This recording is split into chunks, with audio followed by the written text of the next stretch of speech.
decisive win. So now comes the work of appointing the people who will carry out his agenda in Washington, D.C. And today we learned who will serve as the country's border czar. President-elect Trump announcing he's hiring former Immigration and Customs Enforcement Director Tom Homan to the position of border czar. Homan will be in charge of deporting undocumented immigrants. He recently spoke to 60 Minutes. I hear a lot of people say, the talk of a mass deportation is racist.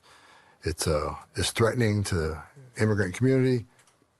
It's not threatening to the immigrant community. It should be threatening to the illegal immigrant community. That's ABC's Christiane Cordero reporting illegal border crossings surged under the Biden administration with nearly 3 million in fiscal year 2024. That's according to Homeland Security's website.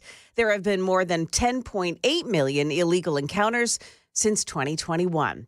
Well, police have made an arrest in the weekend shooting at Tuskegee University in Alabama, which killed an 18-year-old and left 16 other people injured. Jaquez Myrick was charged with possession of a machine gun, and he's likely not the only one responsible for the shooting, according to Macon County Sheriff Andre Brunson. If you've seen some of the videos, it was shooting all over the place. So I think there will be multiple suspects. So we're going to deal with it and try to get every last one of them. The deadly gunfire erupted at 1:40 in the morning on the campus as the school's centennial homecoming festivities were winding down. Market Numbers Report brought to you by Beacon Capital Management, online at beaconcm.com. Here's Chuck Sievertson. Trading will resume after the best week in a year for the major indexes. The Dow briefly reached a new record high Friday, and the S&P 500 closed at a new record. Monday, the Veterans Day national holiday, the bond market will be closed. What could affect stock prices this week? Wednesday, a look at the cost of living with the Consumer Price Index. Thursday, there's a report on inflation at the wholesale level with the Producer Price Index. Thursday, there's the weekly report on initial claims for unemployment benefits from the Labor Department. Friday, there's new data on retail sales. And through the week, regional Federal Reserve Bank chiefs will make speeches. Tesla is telling drivers in public statements that its vehicles can drive themselves, says the federal government's Highway Safety Agency. It says that conflicts with owners' manuals and briefings with the agency, saying people behind the wheel are needed. The agency's asking the company to make sure its messages are consistent.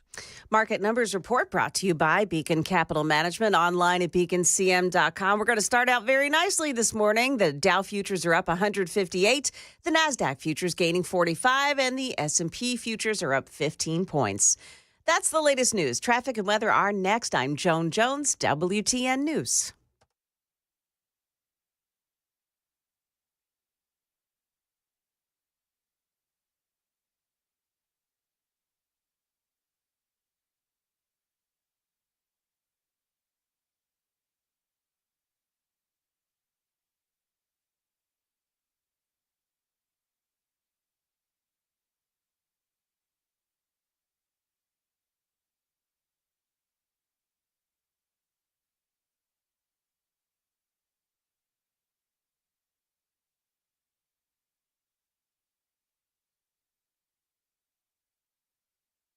The guaranteed offer is the easiest way to sell your home.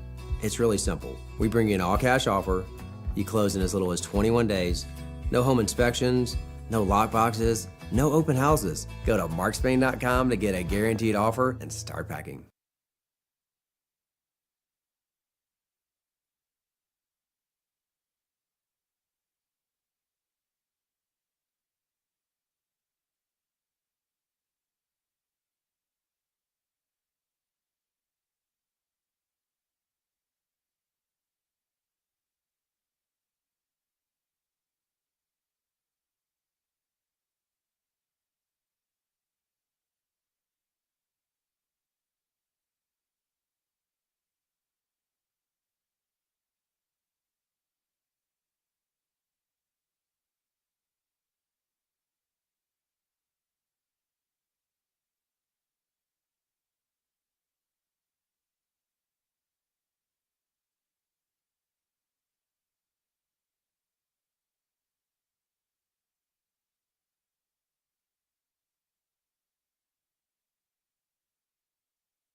Not too bad this morning because of the rain that was overnight. It looks like a lot of the construction spots were picked up and hauled off early on. The only problem that we've got right now is the I-40 South Loop, the exit ramp to, let's see, that would be exit 210B.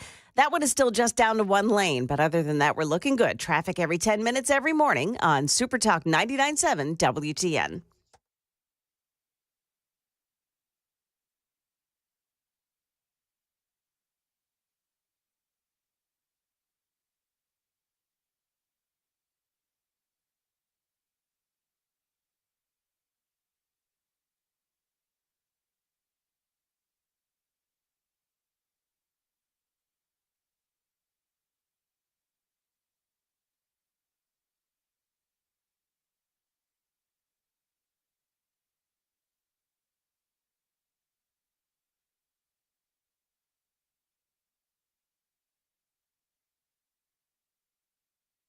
Information fueled, opinion driven. This is Nashville's Morning News with Dan Mandis. And so, my fellow Americans, we talk news. 5:07 on Super Talk 99.7 WTN. My name is Chris Hand, wishing a happy belated birthday to the Marine Corps, a happy Veterans Day to all of our veterans in the listening area, in the Army, the Navy, the Air Force, the Coast Guard, and the Space Force. Man, we're going to have a good day today. You may be wondering where Dan Mandis is. I don't know.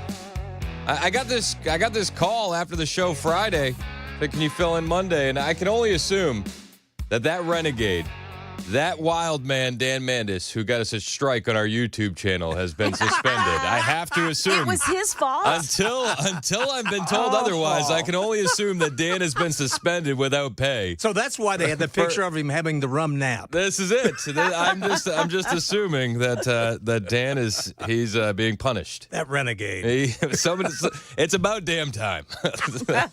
We can't keep letting him get away with it. The absolute madman. Joan Jones is back in the newsroom. Yes, hello. I mean, listen, last week I had text after text. Where's Joan? Oh, that's nice. Did Joan quit on you guys already? Has she had enough? Or did you guys fire her? Come on. No, Joan is here. She is back. Were you on vacation last week? Yeah, we were on vacation, big family vacation. We were in Pigeon Forge. All right. So I spent a lot of time, amazingly, listening to the radio station when I wasn't at the radio station. It was crazy. Wonderful. I mean, were you guys celebrating in Pigeon Forge when the results came down? Oh, we had actually a bottle of wine, a bottle of champagne from the Trump winery. I love it. So we cracked our bottle of champagne. It was great. We told you guys, Joan's one of us. Yes, she is. Absolutely is. But when it comes to the news, I'm straight down the line. She just does the news. Yeah. Until she's off the clock. Yes. That's right. There's Trump wine, baby. Yeah. Hey, listen. We're here for it. There was a big story that broke after I got off the air on Friday. The Daily Wire broke this. Isn't this the most amazing story ever? It really feeds into the conspiracy theories that we've all felt for years under the Biden-Harris administration. But the Daily Wire has obtained exclusive internal messages that show FEMA workers, a FEMA official, ordering relief workers in Florida not to help houses with Trump signs. You heard me correctly. FEMA, they were directed by an official to not help houses with Trump signs. It always blows my mind because we just get proven right time after time after time. Every time that we have these conspiracy theories, we get proven right. Now, listen, like when the kids were forced out of school into virtual learning in New York last winter because it was too cold, we thought that's awfully odd. It's in an area that voted for Trump. Are these kids being punished? And we're told, no, it's just coincidence. Or when the train disaster happens in East Palestine, Ohio, we thought, hey, no help is coming. Could this be because it's a Trump area? And we were told, no, calm down, please, you crazy conspiracy theorists. This is just a coincidence. And we're like, okay, maybe it is. Now we have text messages where they're saying, avoid homes advertising Trump. And we're asking, is this one of those conspiracy theories? Is it? Now action has been taken against this FEMA supervisor. This woman has been officially fired. But is that good enough? Is that good enough for you? So it breaks down like this. FEMA has fired the supervisor who ordered hurricane relief workers to avoid the homes of people with visible Trump campaign signs in the aftermath of Hurricane Milton. Her name is Deanne Criswell. Oh, I'm sorry. FEMA Administrator Deanne Criswell confirmed in a statement on Saturday that the supervisor, Marnie Washington, was sacked after the investigation into the matter. The Daily Wire has since reported. They say more than 22,000 FEMA employees every day adhere to FEMA's core values and are dedicated to helping people before, during, and after disasters, often sacrificing time with their own families to help disaster survivors. Recently, one FEMA employee departed from those values to advise her survivor assistance team to not go to homes with yard signs supporting President-elect Trump. This is a clear violation of FEMA's core values and principles to help people regardless of their political affiliation. This was reprehensible. No kidding. No kidding. I want to be clear to all of my employees and the American people that this type of behavior and action will not be tolerated at FEMA, and we will hold people accountable if they violate these standards of conduct. We take our mission to help everyone before, during, and after disasters seriously. This employee has been terminated, and we have referred the matter to the Office of the Special Counsel. I will continue to do everything I can to make sure this never happens again. Again, the Daily Wire first reported this, and they revealed these text messages that were sent by this FEMA worker, this FEMA supervisor, Marnie Washington, to workers, and it directed them to avoid homes advertising Trump. How dare you, bigots? How dare you? Unbelievable. Unbelievable. And every time we see a story like this, again, you can go to East Palestine, Ohio. You can go to the school that was sent to virtual learning during the winter last year to house the migrants. It always seems to happen in a Trump area. You know, don't help Trump supporters. This has been a conspiracy theory for a long time, and it's just one of those things. It's a conspiracy theory 6 months ago. It's proven fact today. You know, it's funny, though. The New York Times said that Donald Trump had a false claim. He had a false claim. I'll put this headline out here. Trump's false claims about the federal response to Hurricane Helene. The former president falsely accused the Biden administration of spending disaster funding on migrants, neglecting areas that had voted for Republicans. Now, the New York Times says, oh, this is adamantly false. How could Donald Trump say something so wrong? How could he spread lies like this? Well, maybe it's true. Maybe it's true. Because we see your own workers exposed in their own text messages, and we only found it out because of the Daily Wire. It's not like you're policing yourselves. Is the New York Times going to issue an apology to Donald Trump? Probably not. Probably not. Yet all weekend long, we see the meltdown continue. Donald Trump is the president-elect. The mainstream media doesn't know how it could happen. And yet we're still seeing the Trump effect. The Trump effect is real.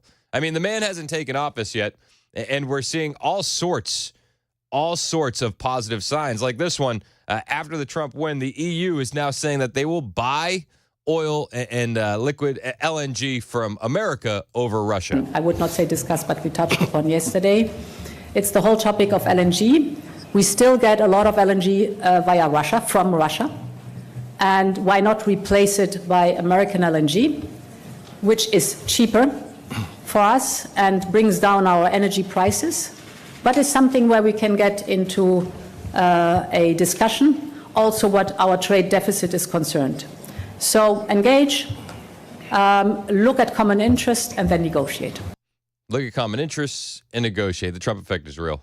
Since Trump has won in a landslide, we have migrant caravans turning around. We have the EU pledging to buy American oil. We have Qatar agreeing to kick Hamas out. We have the stock market soaring. We have New York City ending food vouchers for illegal aliens. We have the DOJ cases against Trump falling apart. We have Hamas wanting peace. We have phone calls to Putin and Zelensky. More on that in a bit.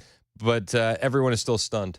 Stunned. I'll play you some of this reaction of the left stunned all weekend long after we check the roads real quick right here. No commercials, just the traffic on Super Talk. No problems on the road so far this morning. Just got to watch that I-40 South Loop, the exit ramp to 210B. Just one lane of traffic available. Otherwise looking good. Traffic every 10 minutes every morning on Super Talk 99.7 WTN. That's Joan Jones back in the newsroom. Fog this morning, turning sunny by the afternoon. Highs in the upper 60s. It is 60 degrees currently. Another beautiful day in Middle Tennessee. It was beautiful watching the left all weekend long. I don't know if you do the same thing. Maybe I'm just a glutton for punishment, but I like watching these weekend shows. And this weekend, I was increasingly giddy. I was increasingly giddy to see how they try and spin this, what kind of salt one could mine.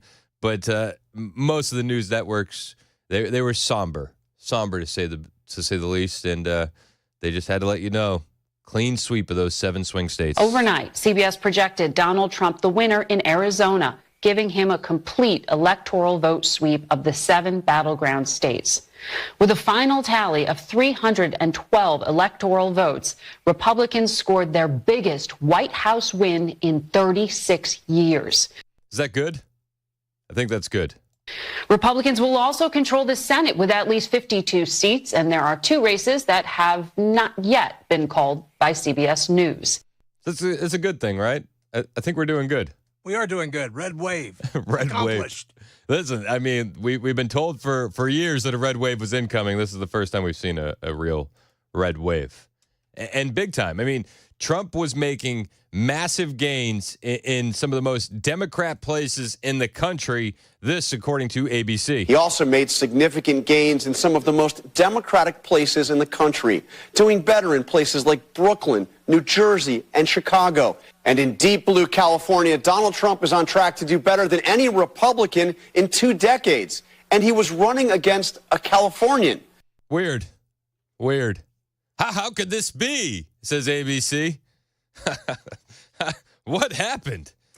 So did you watch Jonathan Karl yesterday? I did a bit. Yeah, so when he had that panel on that included Chris Christie and Reince Priebus, I felt it was incredible that none of them explored the deep-seated problems that happened, like calling Trump Hitler from day one, having a shot taken at him. They never mentioned any of that stuff. They still believe that his win was an anomaly, something that happened against the grain. Just a happy little accident. Yes, an accident. I couldn't believe that they still aren't taking any cues from what happened and determining that something needs to change. Democrats, am I right? I guess so. I was stunned at what they were saying.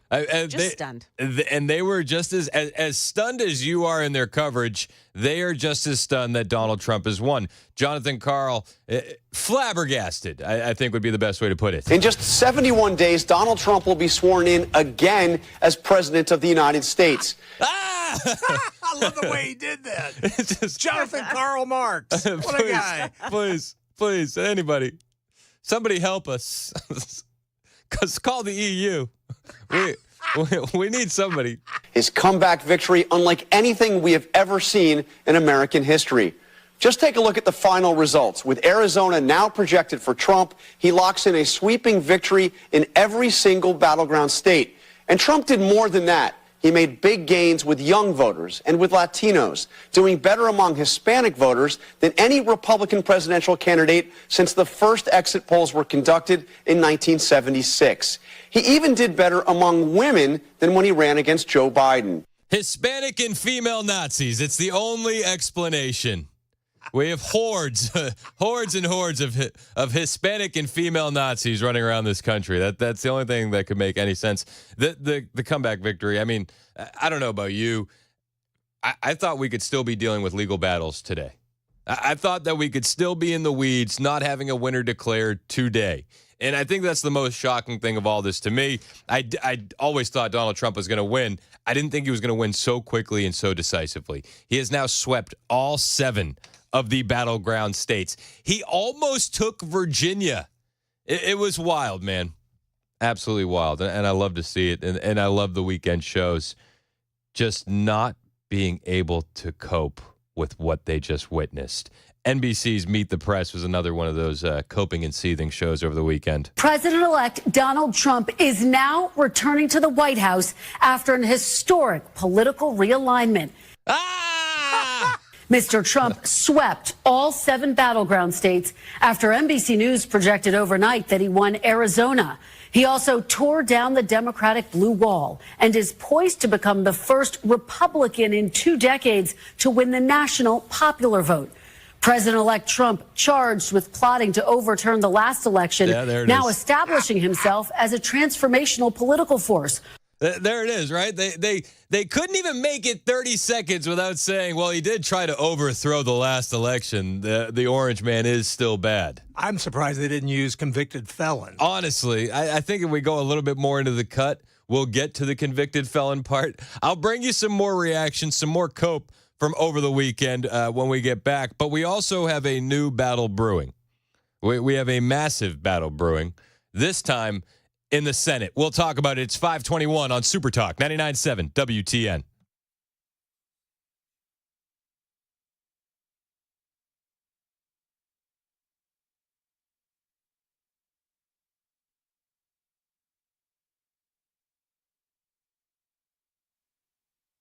Hey, everybody, it's Dan Mandis out today.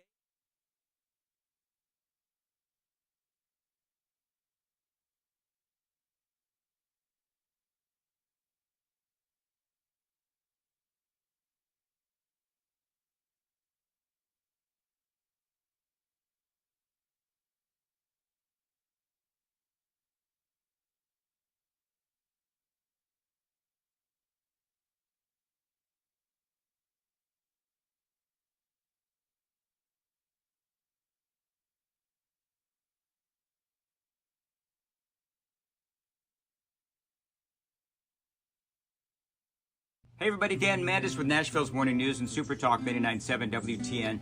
I was speaking to Dr. Christopher Van Shank the other day at a station event. Now, he's a psychiatrist, and he was telling me about the mental health crisis here in America. And as you know, it's out of control. The COVID lockdowns were an absolute disaster.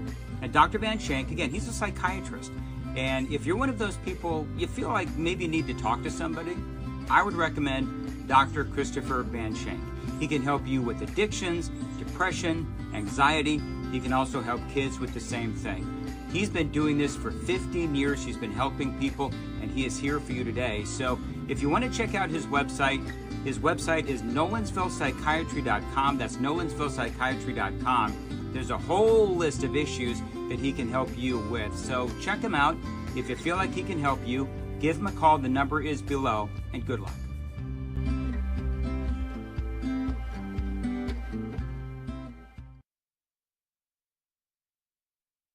Did you know you're overpaying for your health and wellness products? With over 20 company-owned brands offering its members vitamins, supplements, wellness, and skincare products, you're able to save up to 70% off retail. Members Nutrition can't change your life, but we can change the way you live.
527 on Super Talk 99.7 WTN. My name is Chris Hand, filling in for Dan Mandis while he completes his suspension for getting a YouTube strike.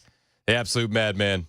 He's got to be held accountable. Is that a real rumor? It's the rumor I'm starting. Okay. I texted Dan. I said, I'm going to tell everybody he got suspended. He said, thanks. And I texted the new boss. I said, I'm going to tell everybody Dan got suspended. He said, how are you going to land that plane? I said, that's the best part. I'm not landing the plane. I'm just gonna put it out there, and then I'm gonna leave at 9. Let it go. So the left, all weekend long, we're trying to figure out how it is that Donald Trump won this election, and they've come to the conclusion that a lot of Nazis, a lot of misogynists, a lot of racists, which is great. I'm on the other side wondering, how did Harris win as many states that she won? Elon Musk pointing out on Twitter, there might be a bit of a coincidence when you look at the states that Harris won and you line it up with states that require an ID to vote. It seems pretty peculiar that she only won 2 states in which IDs are required. And every other state that she won, either no ID or no photo ID is required. What a coincidence. What a happy little accident. It didn't stop NBC, though, from saying, golly, that evil man that tried to steal our democracy won again. President-elect Donald Trump is now returning to the White House after an historic political realignment. Mr. Trump swept all 7 battleground states after NBC News projected overnight that he won Arizona. He also tore down the Democratic blue wall and is poised to become the first Republican in 2 decades to win the national popular vote. President-elect Trump charged with plotting to overturn the last election, now establishing himself as a transformational political force. Oh, the cope and the seethe. I'm here for it. I'm here for the salt mining. Reshaping American politics in his own image. We made history for a reason tonight, and the reason is going to be just that. We overcame obstacles that nobody thought possible. I think that we just witnessed the greatest political comeback in the history of the United States of America. We absolutely have, and we got a lot more fighting to do. The battle is not done. Coming up after the Gang of 3 Amigos, I want to talk about the battle that's brewing in the Senate, a secret vote. Plus, as much of a secret vote as it is, I can tell you which way our Tennessee senators are going to be voting. We'll talk about that on the way after the Gang of 3 Amigos. Right now, Joan Jones standing by in the newsroom with the latest headlines on Super Talk.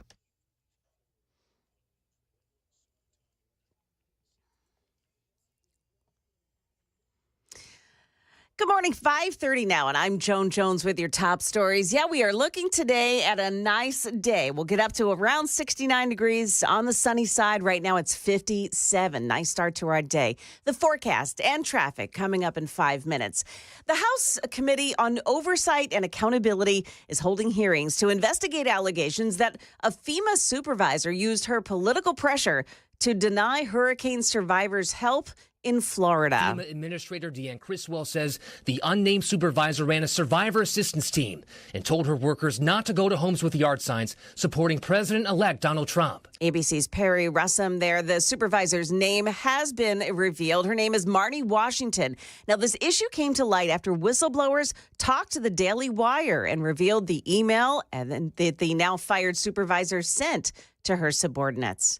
Well, the suspect in a Monroe County murder was taken into custody yesterday afternoon at a hospital in South Carolina. Nicholas Hamlet was accused of killing 34-year-old Stephen Lloyd in Tellico Plains last month by befriending him, then luring him into the woods to kill him and steal his identity. Well, this is Veterans Day. ABC News reports veterans face challenges starting small businesses, but there are plenty of resources to help them out. The business coaching nonprofit SCORE says about a third of veteran-owned businesses, and there are about 2 million, have limited access to capital or lack of financing. SCORE says veterans can contact nonprofit organizations and the Small Business Administration about veteran-only loans and grants and contracts earmarked for veteran-owned and disabled veteran-owned small businesses. That's ABC's Chuck Sievertson. Got a heads up here for a construction closure from TDOT. That exit ramp from I-40 westbound to 210B, that's for I-65 southbound, that's going to close at 8 p.m. tonight. until 5 o'clock tomorrow morning as crews continue to work on that ramp. When it reopens tomorrow morning, it'll still have just one lane of traffic available. Market numbers brought to you by Beacon Capital Management, online at beaconcm.com. All indicators pointing up this morning. Dow futures plus 160, NASDAQ futures up 48. We've got the S&P futures up 16 points. That's the latest news, traffic, and weather next. I'm Joan Jones, WTN News.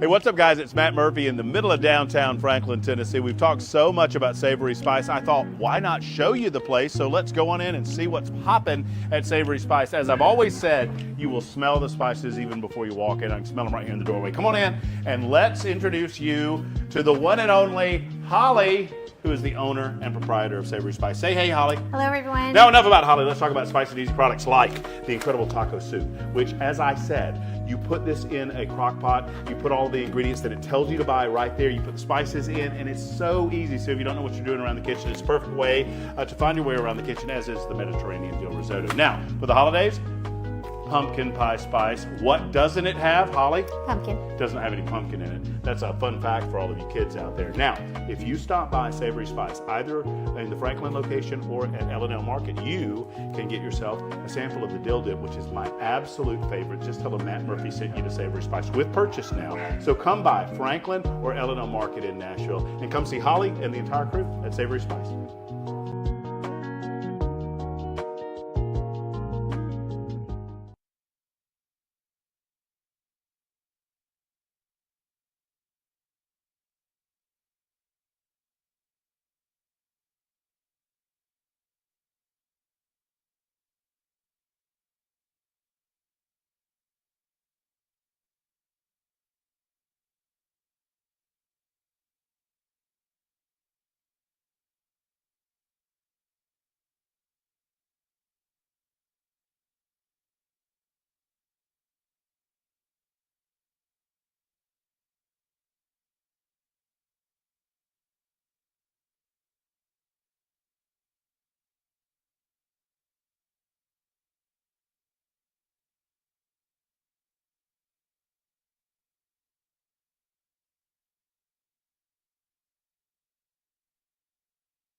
No big problems on the roads this morning. Just that I-40 southbound ramp to 210B with just one lane available because of construction work going on there. Traffic every 10 minutes every morning on Super Talk 99.7 WTN.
on Super Talk 99.7 WTN. My name is Chris Hand, filling in for the one and only Dan Mandis, who has been suspended without pay because he got us kicked off YouTube. I'm going to make that a thing. Man. I love it. I can't wait for the text from Dan. Can you stop saying that I've been suspended? All right. No, I'll stop. All right, it's the gang of three amigos. Johnny B is producing. Joan Jones is in the newsroom. How's everybody doing? Awesome. Great. I just want to change my name to Funky Cruz Medina. Let's go. That's what I want to be known as. I love it. All right, so I got some stories for the amigos. I figure let's see where you guys want to go. Sure. I got butter. I got betting, and I got aliens. Oh, gosh, we got to start with aliens. Yes, I agree. Yeah. All right, so Tim Burchett is having a hearing this week on UAPs. Which is aliens, but we don't say aliens anymore. We don't say UFOs anymore. We're going with the more inclusive UAP. Well, it's nicer. Yeah. You don't want to say Martian and then get somebody from Neptune. It would just be... Well, they'd be offended. So he's getting a gang of people in there. Dr. Tom Galideau, Rear Admiral, U.S. Navy retired, Chief Executive Officer, Ocean STL Consulting. Michael Gold, Chief Growth Officer of Redwire Corporation and former National Aeronautics and Space Administration Associate Administrator, and Michael Schellenberger. They're going to be coming in to testify about UAPs, unidentified aerial phenomenon. But do you know what the top cities are for UFO sightings? Oh, it's got to be Las Vegas. Like out there in the desert area? Yeah, Yep. Denver maybe. Yeah. You both missed the top one, though. Phoenix, Arizona is actually ranked as America's supernatural hotspot. I can see that. You can see Phoenix? I can really see Phoenix. Phoenix is weird. I've been out. Yeah, that must be it. I've been out there a bunch, doing stuff with Turning Point, and I always see weird stuff. Have not seen a UFO yet. Huh. Plenty of weird. New York City, though, is second. I can believe on that. the list. Well, see, that to me is like psychedelics happening in New York City. That's not for real. It's not the aliens. It's the mushrooms. That's right. Yeah, it's the people stumbling out of all those late night bars in New York. So they came in second, and then Nevada, home to Area 51, is in third. There you go. Yeah. Well, it's close to home. Come on. Any of you guys ever seen a UFO? Nope. I think I did. Yeah? To be honest, yes. I woke up one night before I did early morning radio again. But this was like around 2 a.m, and my wife and I both couldn't sleep, so we were up. And she said, "Man, this is a bizarre light. Come here and look at this." It was just a light in the sky. And then it was joined by another, and they just hovered for a while. And then all of a sudden, at a very fast rate of speed, took off. I believe it. And I told Phil Valentine about it. And Phil looked it up, and he said, "You weren't the only one that saw those." Really? Yeah. Said several people in that area, which was around the the lower end of Brentwood, saw them. So it wasn't just us. We and my wife have seen one before. We were driving to the Outer Banks in North Carolina. It was like 4 a.m. Wow. And we saw one in the sky, and it was really weird. Yeah, it is weird. It's a weird feeling. Did it just look like a light? So the one that we saw, it was like very, very bright, and then the light kind of spun out from the sides as it took off. Yes. Like it left light behind as like a trail of dust. Yes. It's the best way I can describe it. That's really weird. And they take off. I mean, it's fast. I said, there's no way that could be anything like a jet or even anything else. I mean, it's just too quick. Yeah. So, I mean, we might find out about aliens this week. Well, that'd be good. And Tim Burchett, I mean, I'm glad he's going to let us know. Do you think America is ready? No. No. I do not. I completely agree, and that brings us to our next story, butter. This is what tells me that Americans aren't ready for aliens. 80,000 pounds of Costco butter has been recalled. What? Okay. There was an unknown allergen. Milk. Oh, my gosh. I swear to you. We've lost This our is minds. a real story. My butter has milk in it. What? 80,000 pounds of butter sold at Costco have been recalled because Because they didn't put on the packaging contains milk. So this doesn't make any sense at all. Is it just because they didn't put it on the package? It's because they didn't put it on the package. In early October, the FDA sent out the initial recall on Kirkland Signature Butter, produced by the Continental Dairy Facility, Southwest LLC. The recall is for 79,200 pounds of butter due to an undeclared allergen. According to the FDA, the packages of both salted and unsalted Kirkland Signature sweet cream butter does have cream listed as an ingredient, but may not contain the contains milk allergy statement visible on the packaging. Brother. Wow. We have lost our ever-loving minds. My Reese's, it has chocolate in it. What? I need a recall. So this is the state of America. We could be finding out that aliens are real. And butter has milk. Yeah. Whoa. Who knew? Which one are you more shocked about?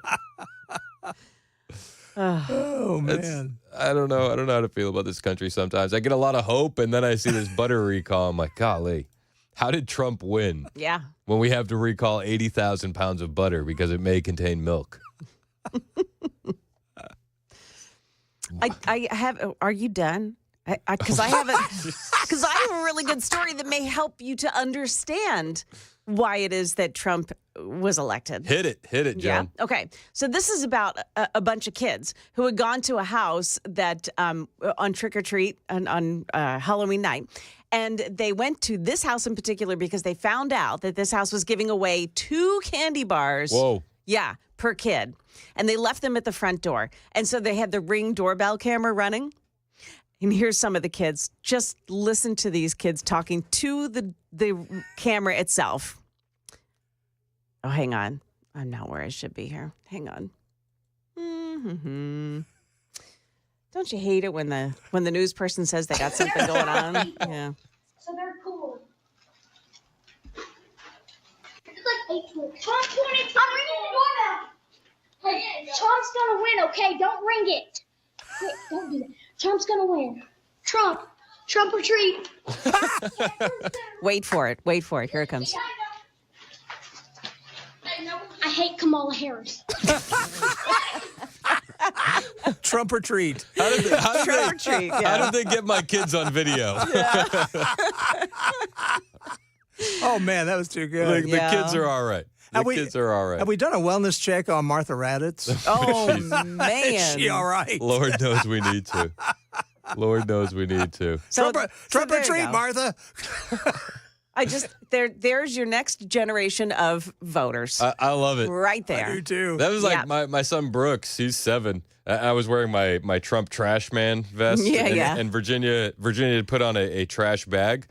And so my son, he's like, have you seen my dad's costume? It's like, see, here's the thing. Biden called us all garbage. So Trump showed up in a garbage truck, and that's my dad's costume.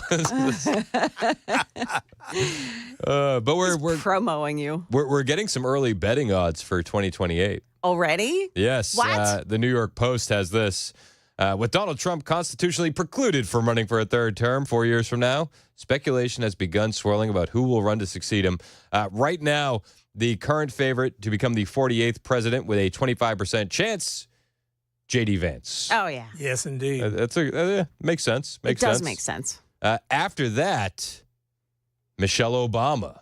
What? Yep, Michelle Obama's on the list. Her name always comes up. Yeah. Followed by Gavin Newsom. Wow. Followed by Ron DeSantis. Meh. Felt a lot of excitement in the room on that one. I can't. I'm so past Ron DeSantis. Well, he ran I'm sorry, but that campaign was poor. Well, and he took in a lot of the same neocons that ran the Bush campaigns. Exactly. And that's who he had in his corner. After Ron DeSantis, Tulsi Gabbard. There you go. I like her. And then Tucker Carlson also makes an appearance on the list. Bizarre. And then closing it out is Harris, Oprah Winfrey, Josh Shapiro. Welcome to my nightmare. So if Oprah Winfrey runs, maybe she can give the $1 million back to Harris. Yes. And ask her to endorse her. Well, they need all the money they can get. Have you seen that the Harris campaign is sending out emails fundraising still? As they're $20 million in debt. Is that unbelievable, considering how much money everyone was saying they raised all this incredible amount of money? That's because they were paying people to endorse her. Exactly, and pay people to show up at their campaign. Can we take a moment and realize how much of a bullet we dodged? It took her 3 months to turn a surplus of $1 billion into negative $20 million. 3 months. Just imagine what she could have done with the economy. Honestly. Honestly. 3 months. Oof. If you were talking to a financial planner and they said, in 3 months' time, I could take that billion and turn it into negative $20 million, you say, what? I don't want anything to do with you. Yeah. And they wanted us to vote for this woman. Well, the thing that kills me, Oprah did a town hall, did she not? She did. And I'm sure she got paid for that. Oh, yeah. And they said all the celebrity performances were like around $20 million. And then another thing that was going around on the internet over the weekend, Megan Thee Stallion. Remember Megan Thee Stallion? Yeah. She did the twerking? Yes. She actually has a bachelor's degree in like health administration. And they're like, you could have actually used her for something other than twerking on stage. Yes. Wow. You know what I mean? Yeah. Yeah. Like you could have actually platformed her for like a greater cause. But he said, nah. We'll just have you twerk We'll over have there. her twerk. That makes sense. And it also makes sense, too, why Beyonce didn't perform at the last campaign stop. Wasn't enough budget. There wasn't any money involved. Sorry, this is all you get. No bank, no play. The Harris supporters, they're sending out fundraising emails. They're trying to make it. They're putting in verbiage to make it seem like there could be a recount of some sort. What? Are you kidding me? That's how they're trying to get money? Good luck. Yes. And then there's conspiracy theories on the internet now. And part of me feels bad because I do know that the right went off the deep end with conspiracy theories after 2020. Oh, sure. And let's be real, with all the QAnon fun. But they're saying that Elon Musk and Starlink were used to hack the 2024 presidential election. Come on. Don't think so. Nice try. I think if you look at the results, all you can wonder more is what happened in 2020. You had 15 to 20 million extra votes that have just disappeared. It went poof. Gone. Yeah. Weird. And can you imagine smoke. Joe Biden getting more votes than any president in history? Well, I mean, we're talking about Lunch Bucket Joe. Do you remember when they were like doing the events in like an old theater parking lot? Yes. And they had the circle around each car could park in, and people would lean out of their windows and wave. I just remember seeing that and thinking this is a Jeep advertisement. Yeah. Right? And then I thought there must be some intern back there where they're hitting all the lock buttons on all the key fobs to make the horns beep because nobody's in those cars. That was the only thing I could think. Was that incredible? Like that was what they were doing. And then they were every event that President Trump had was a super spreader event. It was. Yeah. I mean, thousands of people. And Biden, I mean, what did you have, about 10 cars? Yep. It's a drive-in. Yeah. It's a drive-in. And everybody. Yeah. Trump's event were super spreaders, and then the BLM riots were totally fine. Yes. Mostly peaceful. And they were peaceful, yes. Yeah, mostly. Don't mind that burning building behind you. That was one of my. That will be burned into my memory forever. CNN. There's a building on fire behind the CNN reporter. He says, "Well, they're fiery, but mostly peaceful." Remind me of Baghdad Bob. Yeah. No, we're winning. We're winning. Yeah, exactly. It's 5:51 on Super Talk 99.7 WTN. On the way, we may have won the election, but we got fights lining up in front of us. The first of many battles comes for Senate leadership. We'll talk about it on the way. It's 5:52 on Super Talk 99.7 WTN.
8:56 on Super Talk 99.7 WTN. My name is Chris Hand. Happy Veterans Day out there. We have some of the best veterans in the listening area. Army, Navy, Air Force, Coast Guard, Space Force. Congratulations to all you guys. Thank you for everything that you've done serving our country. We truly, truly appreciate you. Happy belated 249th birthday to the Marine Corps. A lot of people wondering where Dan Mandis is. He's been suspended without pay. Because here we go. You got a strike on YouTube, and they couldn't let him keep getting away with it. So he's a rebel. He's a rebel. He's an absolute madman. He'll be back tomorrow. So make sure you give him grief for getting suspended. I did get a text here from 4702. Said, "Wow, I can't believe they let Chris do the morning show again. Last time it took him a week and a half to recover." Yeah, you did get sick, didn't you? I did. I was dying. And then I had like a vacation planned right after. That's right. It was the worst timing ever. It was like 2 weeks I was off the reservation. Oh, man, that's I bad apologize. timing. Yeah, no, don't worry. I won't. I will be back in my normal slot tomorrow. 4702 also asked, what was the big announcement on Friday? If you missed it, there was a major announcement, 3 o'clock on Friday afternoon here. Our own Brian Wilson is retiring. And I just want to say what a great guy he is. Yes, he is. And, he's going to be doing the drive until December 24th. Give that man his flowers while he's still here. Exactly. He deserves it. A hell of a career. A great friend. And we just want to say kudos to you, man. Years and years of service. Thanks for everything, Brian Wilson. Amen. He has been an absolute gift to Middle Tennessee, and we appreciate him. On the way, the battle for Senate leadership is kicking off. A lot of people, a lot of opinions. Mitch McConnell wants the vote to be done in secret. Yeah, of course he does. We'll talk about it and more on Super Talk 99.7 WTN.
Good morning, 6 o'clock now, and I'm Joan Jones with your top stories. We're sitting at 61 with overcast skies right now. We're headed up only to 69 degrees in the sunshine today. Stick around for the forecast and traffic still to come. With the Senate now confirmed to be led by Republicans with 52 seats and 2 other seats still not called, the tussle begins to find the next Senate leader. President-elect Trump over the weekend insisting that the next leader embrace a so-called recess appointments. Here's ABC's Christiane Cordero. weighing in on the leadership race in the Senate, saying the next Republican leader must allow so-called recess appointments, which would give Trump temporary power to fill federal vacancies without Senate approval. Trump saying the Senate confirmation process can sometimes take years. Notably, Mr. Trump did not endorse any of the 3 GOP candidates for Wednesday's upcoming leadership election. Senators John Thune of South Dakota, John Cornyn of Texas, and Rick Scott of Florida. But influential figures in the conservative movement have rallied around Scott in the aftermath of last week's Republican electoral victories. A lot of weekend drivers got stuck on I-65 in a big backup yesterday. That crash happened around 6 o'clock last night near Bethel Road when a pickup truck hauling a camper overturned, blocking both lanes. It took 2 hours to clean up the mess. Smoky Bar News reporting there were no life-threatening injuries. Well, it is Veterans Day, and at a parade in Philadelphia, this former soldier who fought Hitler's army during World War II talked about his hopes for the future. Corporal Benjamin Berry marched in the Philadelphia Veterans Day Parade Sunday at 101. No regrets, only that the younger generation will remember what we sacrificed to do for them, and they will do it for the next generation coming along. Berry fought at Normandy after D-Day and was among a couple thousand black troops to fight alongside white soldiers at the Battle of the Bulge. Later, he helped liberate the Dachau concentration camp. That's ABC's Chuck Sievertson reporting. Market Numbers Report brought to you by Beacon Capital Management, online at beaconcm.com. From ABC News, Wall Street now. The stock market climbed to another round of records Friday, with the Dow Jones rising 260 points to close just under 44,000. The S&P gained about 0.4%. The Nasdaq Composite set an intraday record of its own. Investors are still pondering the implications of Donald Trump's election victory. While the details of Trump's policies remain uncertain, experts say the plans he touted during the campaign for tariffs and tax cuts may be inflationary. Toy manufacturer Mattel has apologized after mistakenly putting the web address of a porn site on the packaging of its newly launched Wicked dolls. A link printed on the boxes leads to the homepage of Wicked, a company that produces adult movies. Restaurants nationwide are offering discounts and deals to active duty and retired military members today, Veterans Day. Starbucks, Buffalo Wild Wings, Applebee's, and Chili's are among the chains offering free food and drinks to those who have served. Jim Ryan, ABC News. And stock futures all pointing up this morning. Could be a really nice start at the opening bell. That's the latest news, traffic, and weather next. I'm Joan Jones, WTN News.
Just one trouble spot. It's on I-440 eastbound at the I-65 exit. That's number 5. There's a crash involving some injuries. That's going to cause a slowdown. Traffic every 10 minutes every morning on Super Talk 99.7 WTN.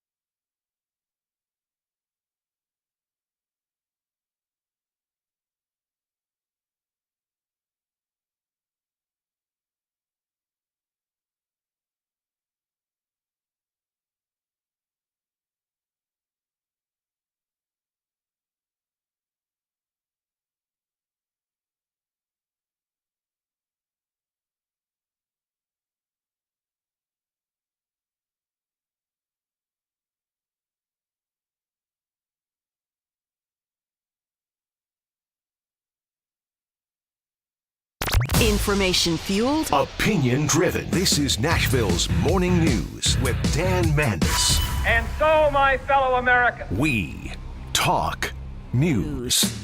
Happy Veterans Day. It's 6:07 on Super Talk 99.7 WTN. My name is Chris Hand, filling in for the one and only Dan Mandis, sending a salute to all of our veterans in the listening audience. Army, Navy, Air Force, Coast Guard, Space Force, Marines. Happy belated birthday, 249th to the Marine Corps. We salute you guys today and every day. And hopefully, with the election of Donald J. Trump, things will get a little bit better for you, especially, with how you're treated when you come back, with how you're treated at the VA, and then some. We can only pray. There are fights getting ready to happen. We've won the election. It was a huge battle, but we're now finding ourselves in even more intense battles. And this next one is with Senate leadership. Now, we all understand Mitch McConnell is going to be stepping down, and it appears that Mitch McConnell wants to pick his own replacement, and he wants to pick his replacement via a secret vote. Oh, don't you love that? Transparency, right? And the contenders for the secret vote include Senate Minority Whip John Thune of South Dakota, Senator John Cornyn of Texas, and Florida Senator Rick Scott. Thune and Cornyn are widely considered McConnell allies. And they've basically had a target put on their back by pro-Trump factions within the GOP, according to multiple reports, or just Twitter if you're paying attention. You can see guys like Donald Trump Jr. saying Rhino Senators John Thune and John Cornyn both want to replace McConnell once he finally gets put out to pasture. Both of them also voted to send billions to Ukraine. MAGA must do everything in our power to stop either of these two rhinos from ever becoming Senate leader. And they don't want you to know which senators vote for them. That's where we're at today. Now, but before we go any further on that, I crossed over this on Twitter the other day, and I think it's important to read for you as we talk about this Senate leadership. From Benny Johnson. He posted on Twitter, public service announcement. I lived in Washington, D.C. for 15 years. I know that city and culture well. The single greatest mistake that can be made by a new Trump admin will be letting Republicans, in quotations, from D.C. into the government. This is critically important, Benny Johnson says. Let me explain. Do not hire the arsonist to fight the fire. Republicans who live and work in D.C. are by definition part of the very system we're trying to destroy. It is impossible to overstate how corrupt D.C. is. Republicans who thrive in D.C. culture are de facto Democrats. Here's how it works. D.C. is a Democrat superstate. Kamala won it by 96%. Republicans who are successful in D.C. survive by pledging fealty to leftist systems of power. They play by the rules. They are House Republicans, trained harshly by D.C. culture to never get out of line. They're completely castrated. These Republicans are not disruptors. They're the opposite. They're willing to be tools of the cultural left because they got rich inside the system that the left built. Remember, Ronna McDaniel got a fat NBC contract immediately after being fired. See, these Republicans in D.C., they survive through betrayal. Any D.C. Republican hoping to be considered by the Trump White House must provide hard evidence that they publicly defended Trump over the past years of torturous attacks by the leftist superstate. Spoiler alert, they didn't. They would never dare defy their true masters. A house divided against itself cannot stand. The D.C. Republican class must reject them outright as they worked for the Biden White House because they did. Never forget, this is a spiritual battle. So this is where we find ourselves. This is the moment that we're in. And my, if you can hear in the background, my cell phone is going off because this is my normal wake-up time. Hang on. I didn't turn off the alarm. I just said to Johnny, what is he doing? Did you hear that? Yeah. I didn't turn off the alarm. Yeah. So you would normally get up at 6:10. Sorry, guys. Boy, that... Okay. Lightweight. That's my last one. That's just my like last a one. little glimpse into That's the my Chris last Hand one. life. That's my Yes. last one. Yeah. All right. Give me a break. The last one is one of the kids. Come on, Dad. Honestly. Dad! So that's one of the first ones, actually. So, all right. So we find ourselves in a battle for Senate leadership, and it's coming down to Thune, Cornyn, and Rick Scott. Now, listen, I'm not going to sit here and pretend Rick Scott doesn't have any red flags. In fact, Rick Scott is famous for supporting red flag laws. That this is something that he's got to rectify in his past. Though it does seem that a lot of the pro-America First Republicans now are supporting Rick Scott. That's where everybody seems to be leaning, including our own Hagerty. Hagerty is supporting Rick Scott, Senator Hagerty, and he posted this on Twitter. Listen, this is what I want. I want transparency. At least tell me who you're voting for and why. Bill Hagerty said President Trump's massive coattails delivered a historic Republican Senate majority. As a result of President Trump's leadership, we saw Republican Senate victories in Pennsylvania, Ohio, Montana that have eluded Republicans for decades. Any leader of this new majority must be able to work hand in hand with President Trump to advance his America First agenda. The Senate must lean into advancing this agenda. That's why I want to see a Senate majority leader who can join me in embracing the Trump agenda, which will unify Senate Republicans.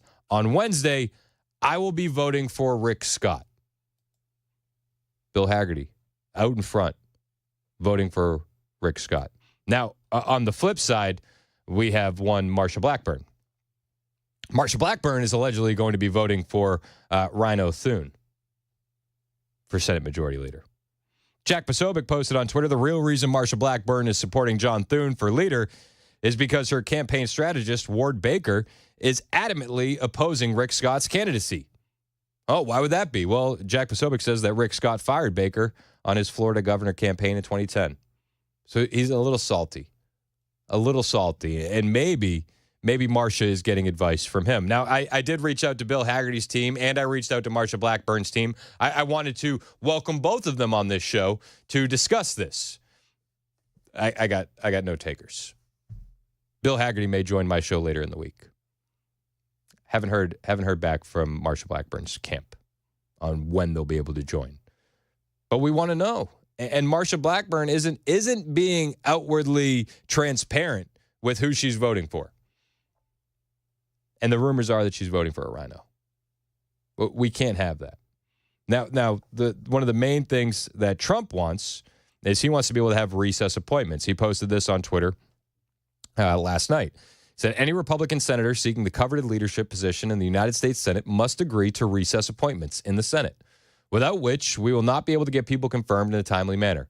Sometimes the votes can take 2 years or more. This is what they did 4 years ago, and we cannot let it happen again. We need positions filled immediately. Additionally, no judges should be approved during this time period because the Democrats are looking to ram through their judges as the Republicans fight over leadership. This is not acceptable. Thank you. Now, there's a couple things here. Trump wants recess appointments. Well, what are recess appointments? Right? Like, this is something that we're going to hear about for the next few days. Well, Article 2, Section 2, Clause 3, the president shall have power to fill up all vacancies that may happen during the recess of the Senate by granting commissions which shall expire at the end of their next session. So it's essentially you're able to put somebody in before the approval process. In recent times, however, Senate leadership has prevented the use of recess appointments by using pro forma sessions. While everybody's out of town, one senator stays behind. He gavels in a brief session, thus blocking this presidential power. So this led to significant delays in filling key executive branch positions. During the first Trump administration, we had roles vacant for years, all because Senator McConnell didn't want to give him the ability to use the recess appointment power of the Constitution. This is a massive deal. It's a massive deal. We'll talk a little bit more about it after we check the roads right now. No commercials, just your traffic update on Super Talk.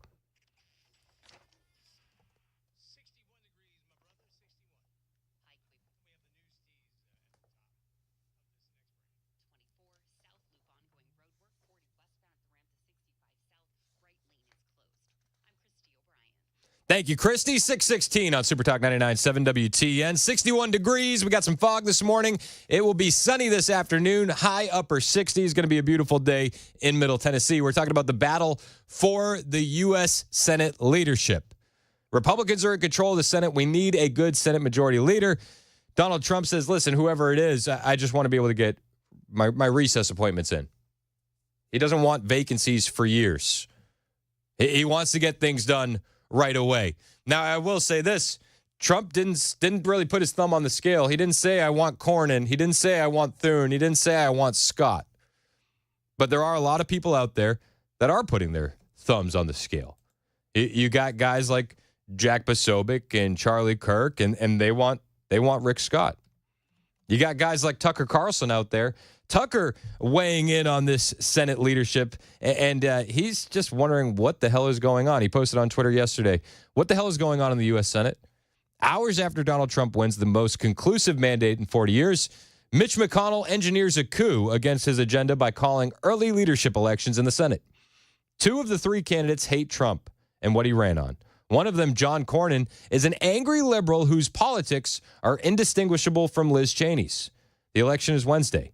It's by secret ballot, and it will determine whether or not the new administration succeeds. Rick Scott of Florida is the only candidate who agrees with Donald Trump. Call your senator and demand a public endorsement of Rick Scott. Don't let McConnell get away with it. That's Tucker Carlson's advice. Call your senator. Call your senator. Now we have 2 senators weighing in on this. Bill Hagerty, he is publicly stating that he's going to be voting for Rick Scott. Marsha Blackburn, not publicly stating anything, actually. Not publicly stating anything. But there are rumors that she's voting for John Thune, who many say is a rhino. Maybe you should tell Marsha Blackburn what you think about that. Maybe you should call her office today if you don't agree with that. 1-202-224-3344. Maybe Marsha could use a phone call from you. I mean, you did just give her your vote, did you not? Maybe you should tell Marsha to fall in line with America First Republicans. 1-202-224-3344. If anybody wants the number, I'm happy to send it on the text line as well. Just text us, and I'll text you the number. Now, again, I'm not saying Rick Scott doesn't come with any issues. I'm not. I don't know Cornyn or Thune too well. But what I hear from them doesn't sound good. It doesn't. And, you know, when Trump comes out and says, I want to be able to have recess appointments, Rick Scott replies immediately on Twitter and says, deal, man. I'm done deal. He replied in 6 minutes and said, I'll do whatever it takes to get your nominations through as quickly as possible. That's Rick Scott's response. John Thune's response was, well, I'm open to it. What's that? Yeah. Well, you heard me right. You got to wake up again. I know, I got to wake up again. John Thune announces he's open to fulfilling Trump's demands for rapid appointments and stonewalling Democratic judges before Trump takes office. All options are on the table. He's open to it. Again, the contrast is Rick Scott says, I'll do it right away, no questions asked. We'll get your nominations through. John Thune, who Marsha Blackburn is allegedly voting for, says, well, I'm open to it. I'm open to doing what you want. It's like, no, sir, you don't understand. There was a mandate by the American people that Trump's agenda needs to get through. That's what we need. That's what we need. Elon Musk is running a poll right now on Twitter. And so far, over 1 million people have voted. Over 1 million people have voted in Elon Musk's poll. Who should be Senate Majority Leader? Thune, Cornyn, Scott, or other? Thune got 6.6%. Cornyn got 5.2%. Tim Scott got 65. Rick Scott got 65.5% of the vote. Other, 22.6%. Bill Hagerty says he's going for Rick Scott. Marsha Blackburn, the word on the street is that she's going for John Thune. Maybe you should let Marsha know how you feel about that. 1-202-224-3344. Rick Scott did hit the weekend shows this past weekend, and he wants to let everybody know what he's about. He wants to get stuff done. We'll play you those comments from Rick Scott on the way. It's 6:21 on Super Talk 99.7 WTN. Joan Jones, what's coming up in the news? Well, a sharp-eyed hospital worker helps to capture a most wanted murder suspect. Also, what's being done to prevent traumatic brain injuries amongst our troops? Those stories at 6:30 on Super Talk 99.7 WTN.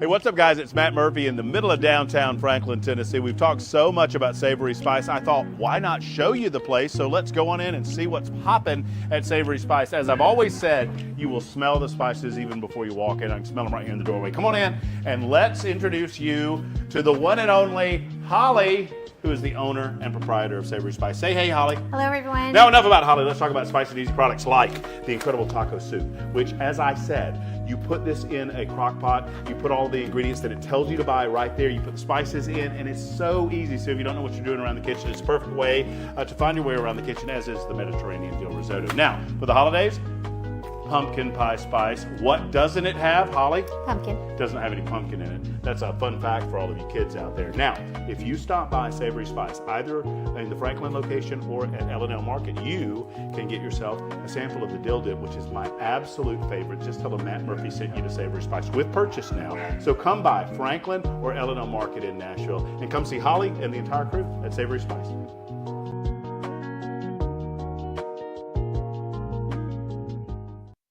Hey everybody, Dan Mandis with Nashville's Morning News and Super Talk 89.7 WTN. I was speaking to Dr. Christopher Van Shank the other day at a station event. Now, he's a psychiatrist, and he was telling me about the mental health crisis here in America. And as you know, it's out of control. The COVID lockdowns were an absolute disaster. And Dr. Van Shank, again, he's a psychiatrist. And if you're one of those people, you feel like maybe you need to talk to somebody, I would recommend Dr. Christopher Van Shank. He can help you with addictions, depression, anxiety. He can also help kids with the same thing. He's been doing this for 15 years. He's been helping people, and he is here for you today. So if you want to check out his website is nolensvillepsychiatry.com. That's nolensvillepsychiatry.com. There's a whole list of issues that he can help you with. So check him out. If you feel like he can help you, give him a call. The number is below, and good luck.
629 on Super Talk 99.7 WTN. My name is Chris Hand, filling in for Dan Mandis. We got a battle on our hands for Senate Majority Leadership. Mitch McConnell wants to handpick his replacement. He wants it to be done by secret ballot, and Americans need to say no thank you. Now, there are three people that are really up for Senate Majority Leadership. It's John Cornyn. Liberty Score, I don't know if you've seen the Liberty Score. It's powered by Conservative Review. Liberty Score gives John Cornyn an F with 54%. The other guy that's up for the Senate Majority Leadership is John Thune. He also gets an F on Liberty Score, 51%. This is who they're saying Marsha Blackburn is voting for, by the way, for Senate Majority Leadership, John Thune. And then the other guy that's up for it is Rick Scott. Rick Scott, senator out of Florida, gets a B on Liberty Score, 86%. Not great, but better than an F. Better than an F for sure. Marsha Blackburn, there are rumors out there that she's going to be voting for John Thune. Bill Hagerty says he's voting for Rick Scott. And I just want to let you know, if you want to say something to Marsha Blackburn, her number is 202-224-3344. You just voted her in. Do you want her first action to be for you or against you? 202-224-3344. You're also welcome to text me on the Super Text line. I can send you the number there as well. We've gotten about 100 people that have already gotten that number and said they're leaving voicemails for the senator, and we need to. We need to make our voices heard. Marsha Blackburn, publicly tell us who you're voting for, please.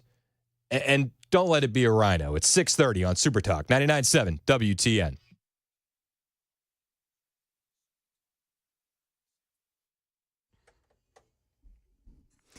Good morning. It's now 6:30, and I'm Joan Jones with your top stories. We've got your forecast and traffic just ahead, but just know that we'll get up to a sunny high of 69 later on today.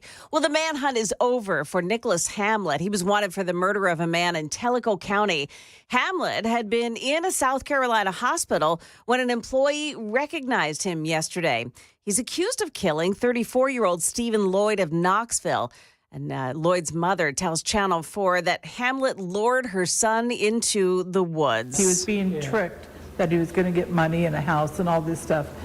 And he said, Mama, this is the nicest guy I've ever met. I hope at the end that Stephen went out still believing that, because I can't stand the thought of him knowing he was betrayed big for the final time. Police say Hamlet killed Lloyd to steal his identity.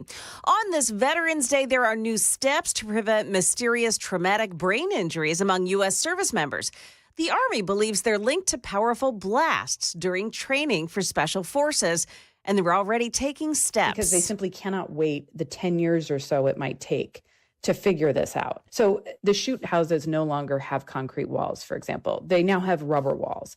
They have raised roofs, and the idea is that it tries to release the pressure from the weapons. That's ABC's Ann Flaherty reporting. This is one of those unusual times when you may be encouraged to check your 401k.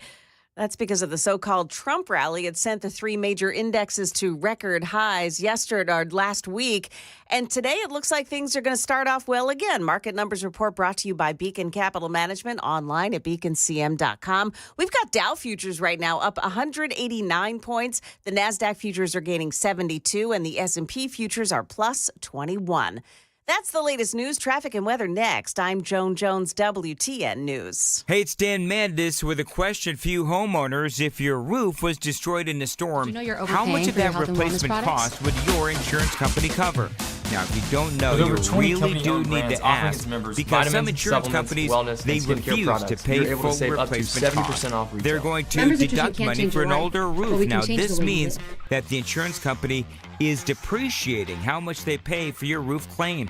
If you've got an older roof, they're going to pay you less, and that could leave you on the hook for thousands of dollars. Now, my friends at King & Associates Insurance, they will pay full replacement cost. So whether you have to replace a 10-year-old roof or a 2-year-old roof, they pay for it to be replaced, period.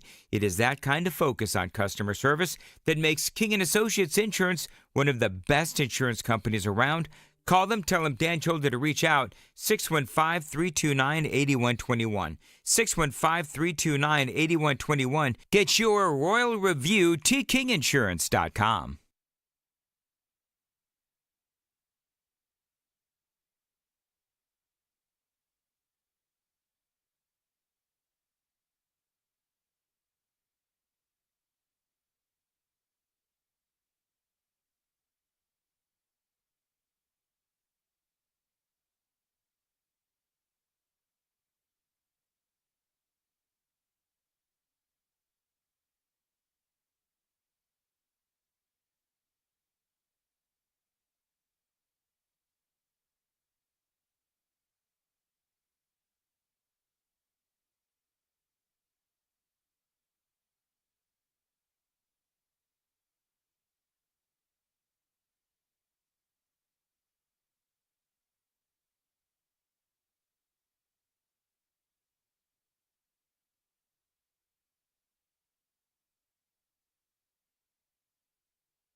couple of problems. One in Woodbine. It's a crash at the on-ramp left side of I-440, the westbound ramp to exit 6. And so that left side is blocked.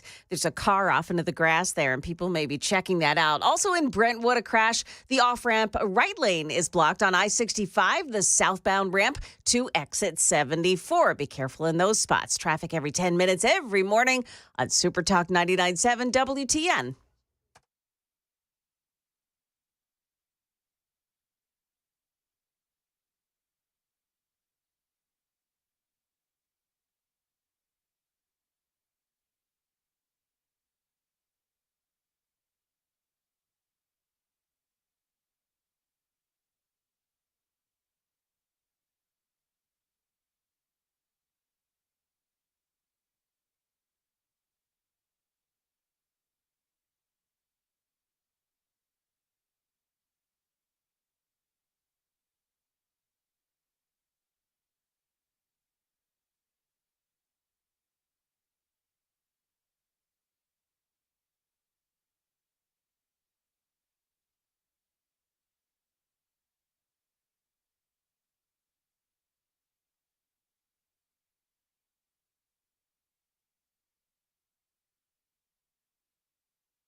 .37 on Super Talk 99.7 WTN. Happy Veterans Day. My name is Chris Hand, filling in for Dan Mandis, who is suspended without pay. He got a strike on YouTube. The higher-ups said that's it. You're a renegade. You're a rebel. Is this You're a fake bad news? boy. And we have to take some sort of action against you. So, I mean, I think that's how I thought it went down. Take a rum nap, sir. That's what they said. And, do not pass go. Do not collect $200. So Dan's out today. He'll be back. He'll be back after the suspension tomorrow. I just want somebody to be like, dude, why'd they suspend you? Yeah, and get ready. You'll get a text. Oh, I know. I can't wait. I can't wait. Hey, stop it. You know. You ready for this radio segue? You know who's getting lots of texts and calls right now? I think Marsha Blackburn. Marsha Blackburn. I knew it. Listen, Marsha. I ask you guys if you want the number, and everybody says we want the number. And the text line has been flooded with requests for the Marsha Blackburn number. 202-224-3344 is the number for Marsha Blackburn's D.C. office. 202-224-3344. You may be asking, if you're just getting in the car, okay, why am I angry at Marsha and why do I need to call her? Well, we have a battle for Senate majority leadership. Mitch McConnell wants to handpick his replacement. Doesn't that sound like a great idea? And he wants it to be done via secret vote. He doesn't want it done transparently. He doesn't want it done where you can see who these senators are voting for. And we got a couple options, right? We got John Cornyn who has a Liberty score of an F. We got John Thune, who has a Liberty score of an F, and we have Rick Scott, who has a Liberty score of a B. It's a little bit better. Rick Scott comes with his own problems. You know, I don't think he's perfect, but I do think that he's going to push forward the Trump agenda, which is what we need. I do think that he's not going to get scared when it comes to the recess appointments, which is what we need. So Marsha Blackburn, she is rumored to be voting for John Thune. Marsha. I know. It's very disappointing. Very disappointing. So if you just voted for Marsha Blackburn, you just put her back in that seat, you just gave her that job again, maybe you should let her know how you feel. Maybe we shouldn't get rhinos into very important positions. Maybe we should vote for somebody that's going to, advance the Trump agenda. Marsha, maybe, possibly. Radical idea, especially after a mandate from the country, I know. So if you want to call Marsha Blackburn and let her know how you feel, 202-224-3344. We cannot start off this administration on the wrong foot. We can't. Like, there's no way. There's not enough time. We need to be able to get in there and get to work immediately. 202-224-3344 is the number for Marsha Blackburn's D.C. office. Now, a lot of the America First Coalition, they want Rick Scott. Rick Scott was on with Maria Bartiromo over the weekend, and he says, point blank, I'm excited that Trump won, and I want to be the leader of the Senate because I'm a deal guy. Senator, thanks very much for being here this morning. Maria, Tuesday night was so exciting. I was at a dinner last night and everybody came up to me. They were so excited. They said they really, really believe we're going to get our country back. Florida, we won Miami-Dade. We won, we won by, in my case, we won by 1.4 million votes. Trump won by 1.4 million votes. We had a great night. Now, how do we get Trump's agenda done? How do we get his nominees done? How do we codify his executive orders? That's what's up for this leadership race right now. So I'm running to change. We've got to have a big change. We got with almost $36 trillion worth of debt, 100,000 people dying of fentanyl or drug overdoses, open border, work military. We have got to change the way the Senate is run to get Trump's agenda done. Okay. He sounds like he's all in for the Trump agenda. He does. The other guys, not so much. Not so much. You know, there's been tweets recirculating of, what was it? I think this was John Cornyn, who's another guy up for it, saying, Trump should step down and Mike Pence should become president. This was back in 2016. It's like, okay, it's not a good look. Now, granted, opinions can evolve over time. But that Liberty score for John Thune and John Cornyn at an F and Rick Scott at a B tells me just about everything I need to know about this. And when you listen to Rick Scott, he sounds like he wants to get in there and get to work. So this next couple of days are critical for you. I know RFK Jr. also supporting you, along with those senators that we just mentioned. But let's talk about the Senate and what's going to happen on Tuesday night. You will be able to make your case in front of the membership to get this job, and again on Wednesday, right before the vote. Make your case this morning why you believe you should be the majority leader. Well, as I've talked to first off, Washington ought to represent the Republican voters around the country. We have a mandate for change. So number one is who is going to represent all the Republican voters. I ran 2 years ago because I knew we needed to make a change in the Senate. I've talked to my colleagues. I think everybody realizes we need to make a change. So the question is going to be who is going to make sure we get these things done. I'm a business guy, as Ron Johnson said. I built businesses all my life, and here's the process you go through. You say, what is my agenda? How do you build a team? How do you create a plan? You measure the living daylights out of it to get things done. We can balance the budget. We can build a better military. We can make sure that we secure this border. We can make sure we stop all these drugs from coming in, and so many of our family and friends dying of drug overdose. All these things are doing. We can protect Medicare. We can protect Social Security. Every one of these things is doable. I did it in my business life. I built the largest hospital company. I built a variety of manufacturing companies. I ran the state of Florida. We turned it around because we did it together. What it's going to take is somebody's going to take the time to sit down and bring people together. We've got to get, for a lot of things, 60 votes in the Senate.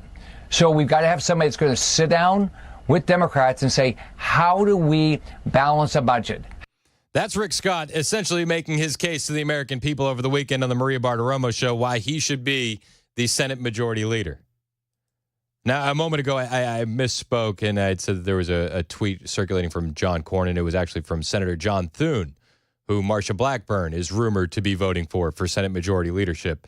And John Thune said Donald Trump should withdraw and make Mike Pence our nominee effective immediately. That was on October 8th, 2016. Hot take. Hot take. You know, this is the things that are circulating around. Now, again, listen, I don't know if that should be an absolute strike against John Thune. J.D. Vance was a never-Trumper guy, and he came around. Listen, so take it with a grain of salt. What I will point to is the Liberty score, and John Thune gets an F. John Cornyn gets an F. John Cornyn also was on Twitter earlier this year pushing Russiagate lies. Like, this is what we're up against. Marsha Blackburn, rumored to be voting for John Thune. We can't have rhinos near this administration. If you want to let Marsha Blackburn know that you're already disappointed in her performance, why don't you give her a call? 202-224-3344. We can't have rhinos near this administration. It's 646 on Super Talk 99.7 WTN. Donald Trump is taking steps to make sure rhinos are nowhere near his administration. I'll tell you who he politely declined after we check the roads right now. No commercials on Super Talk.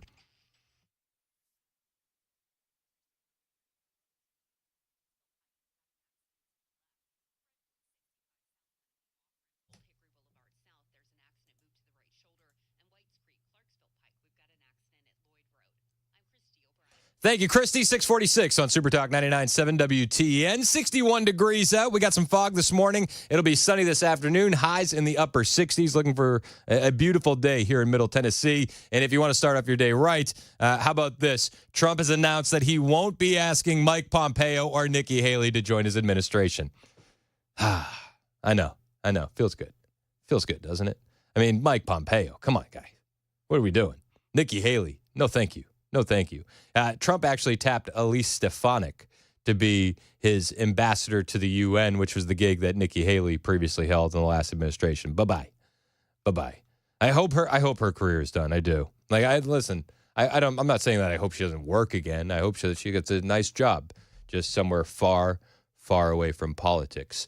Trump announced this on Saturday that former South Carolina Governor Nikki Haley, former Secretary of State Mike Pompeo will not be a part of this upcoming administration, to which many Republicans rejoiced. Trump made the statement on Truth Social saying very, very politely, I will not be inviting former Ambassador Nikki Haley or former Secretary of State Mike Pompeo to join the Trump administration, which is currently in formation. I very much enjoyed and appreciated working with them previously and would like to thank them for their service to our country. Make America great again. Very, very, how do I say this? Very poised, very presidential, if you will. He didn't trash him on the way out. He just said, thanks, but no thanks. It's nice. Now, in this early stages of forming his administration, Susan Wiles has been recently named his White House chief of staff, first woman to hold the gig. He's a terrible misogynist, but this is where we're at. I thought he hated women. He hates them. He hates them so much he's going to give them a hard job. I don't understand. Listen, during the primaries, we all remember Nikki Haley. I'll beat Kamala Harris and Donald Trump will not. Do you remember that? Yeah, I do too. Vividly. I do too. Weird. What happened? What was the final score? That's right. 312. Yikes. Do you think Nikki Haley would have got 312 electoral votes? Not even close. No. I don't even think DeSantis would have got 312 electoral votes. No. I don't think DeSantis or Nikki Haley could have won this race against Kamala Harris. Point blank. I don't.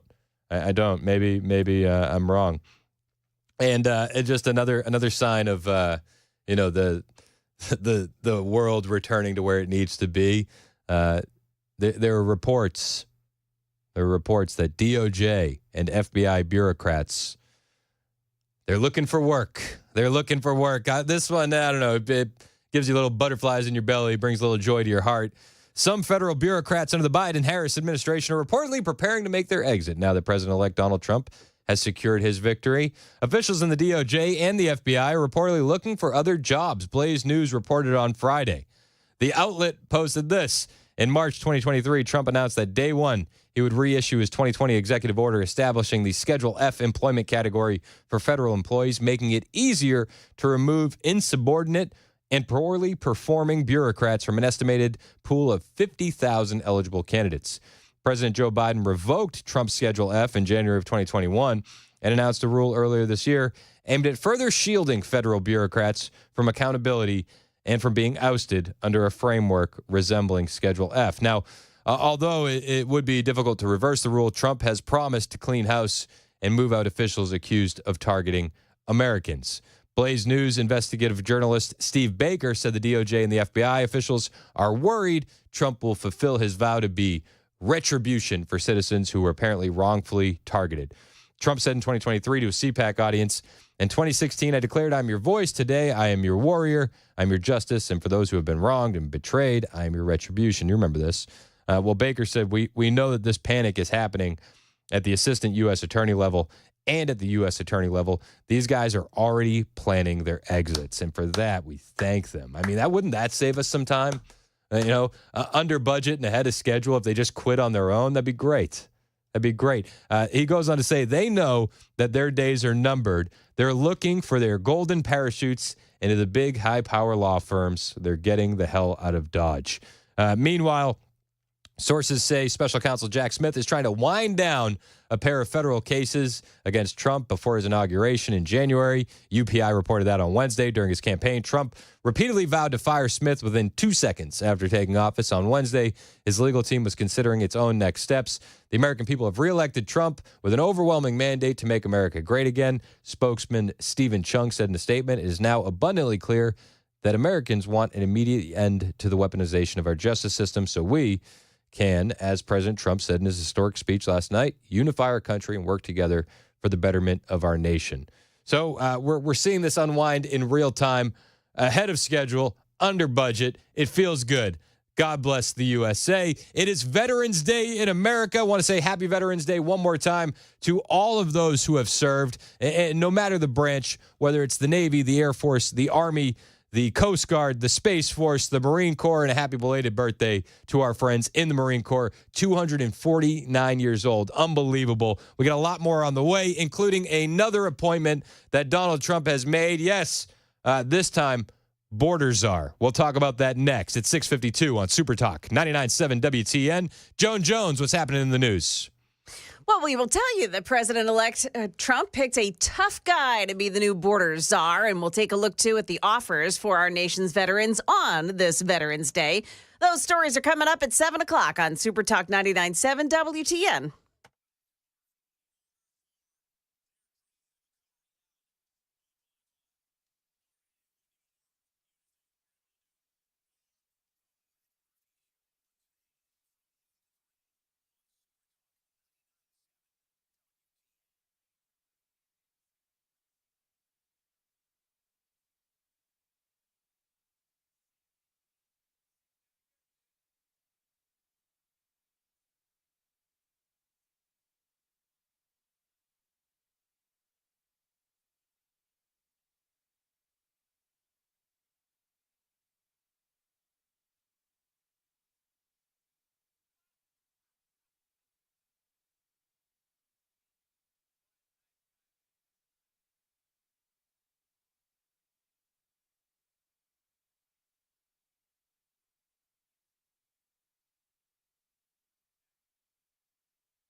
The guaranteed offer is the easiest way to sell your home. It's really simple. We bring you an all-cash offer. You close in as little as 21 days. No home inspections, no lockboxes, no open houses. Go to markspain.com to get a guaranteed offer and start packing.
Hey there, 7 o'clock now, and I'm Joan Jones with your top stories. We've got 59 degrees, a little bit on the cloudy side. We're headed to 69 later today. Well, it is a full sweep.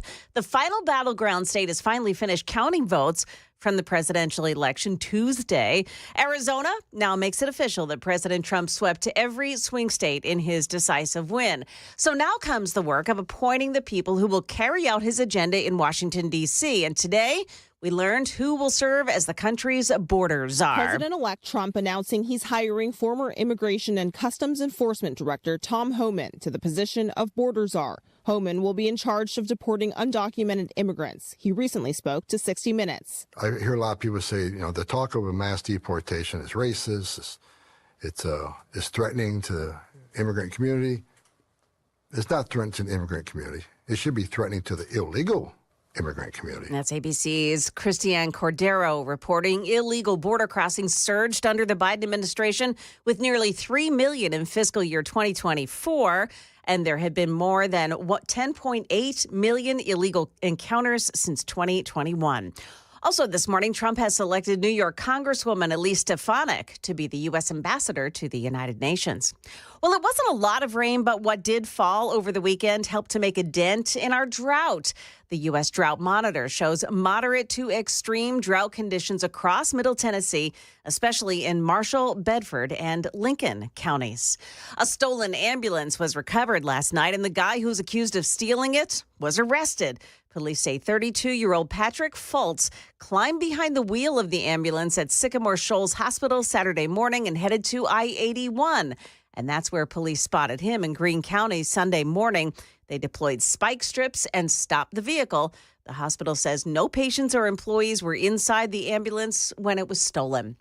There are some special deals available for our nation's veterans as we celebrate and honor them on this Veterans Day. Among them, free meals from select menus at Applebee's, a free order of boneless wings at Buffalo Wild Wings. Home Depot is offering a 10% discount to veterans the entire month of November, and 15% discounts for veterans at IKEA as well. Market Numbers Report brought to you by Beacon Capital Management online at beaconcm.com. Stocks are open today. The bond market is closed and the Dow futures are up 207 points. That's the latest news. Traffic and weather are next. I'm Joan Jones, WTN News.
Well, we've got an accident in Two Rivers. It's a crash that's blocking the right shoulder on Briley Parkway, southbound at Opry Mills. That's exit 11.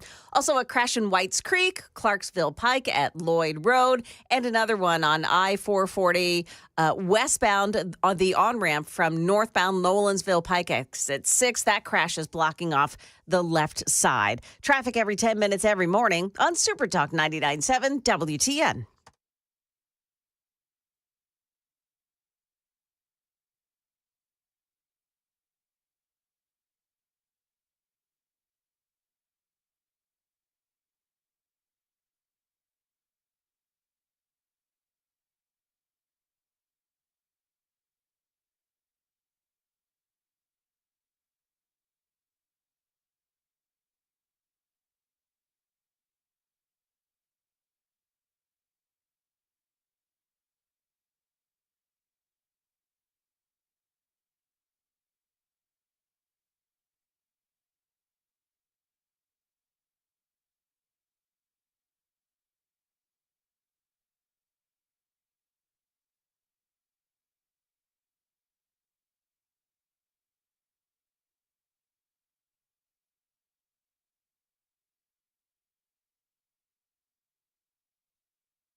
With Dan Mandis. And so, my fellow Americans, We talk news.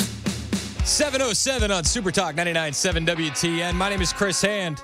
Got a text here from 0397 said, Hand, way to go, Mandis. Suspended without pay for the YouTube fiasco, I can only assume. That's what we're saying. Yeah. I'm not, I'm like almost 1,000% sure that's what happened to Dan. That he got us suspended from YouTube, and so he got suspended himself. For a day. It follows suit, right? It's about time there's been some accountability around here. Dan will be back tomorrow. In the meantime, I am very excited to be filling in for you. Normally, I host 9 to noon. If you work during the day like I do, you may not get a chance to listen to me, but you can always check my show out on the podcast page on Apple and Spotify. You can always check the replays on YouTube, all the things. You can find me off air on Twitter, Instagram, and True Social. At Chris Hand on air. We've been talking a lot about the Senate majority leadership and what's up for stake. What's at stake? You know, Mitch McConnell wants to handpick his replacement, and he wants to have it done by secret ballot. Oh, it's so nice. It's nice. It's a secret ballot. Not a lot of people are happy about that. A lot of people online, the conversation says, well, we want Rick Scott. You know, out of the 3 options, Thune, Cornyn, or Scott seems the most realistic. He seems the best option. A lot of people seem to think that. Bill Hagerty is on the record on Twitter saying that he's going to be voting for Rick Scott. Bill Hagerty voting for Rick Scott. I'm with it. Marsha Blackburn, however, she's been a little bit quiet. A little quiet. No public declaration of who she's voting for. None. And I find that a bit troubling, as I'm sure you do as well. We just reelected Marsha, and it seems like you need to step up and meet the American people where they're at. Robbie Starbuck was on Twitter, friend of the show. You know, he calls in to Mandis all the time, and he said that he's hearing senators' only hesitation with Rick Scott was his money decisions as the NRSC chair in 2022. That's the National Republican Senate Committee, okay? And they help elect Republican incumbents and challengers primarily through fundraising. So they're worried about his money choices. And I would just say, didn't we just lose a Senate race in Arizona, essentially because Mitch McConnell wasn't putting the money there that needed to be there? Well, yeah, spoiler alert, we did. We did. So this is what senators are worried about with Rick Scott, yet they have it with Mitch McConnell, and Mitch McConnell's trying to pick his own replacement, John Thune or John Cornyn. I don't want any rhinos near the Trump administration. Can we get it right from the jump? I think that's what the American people wanted. That's what the mandate that we saw.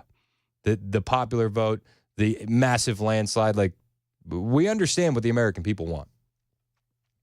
So does Marsha Blackburn understand? I think is the big question. And I think maybe you should remind Marsha Blackburn who she works for, right? It's not the elites in D.C. It's you. And if you want to let Marsha Blackburn know that she needs to be voting a certain way, whichever way you think is the right way, her phone number is 202-224-3344. And if you need the number, you can text us on the super text line, and I'll send it to you. 202-224-3344. Now, all that being said, yes, we do need to get off on the right foot. There have been some big announcements. Elise Stefanik is going to be the ambassador to the UN, not Nikki Haley. Oh, so sad, Nikki. That's so sad. So it breaks my heart. It really does. Oh, it hurts. It's like twisting the knife. Also, Mike Pompeo will not be welcomed back into a Trump administration. Oh. Looks like you're going to have to plan on murdering journalists on your own time, not with the backing of the CIA.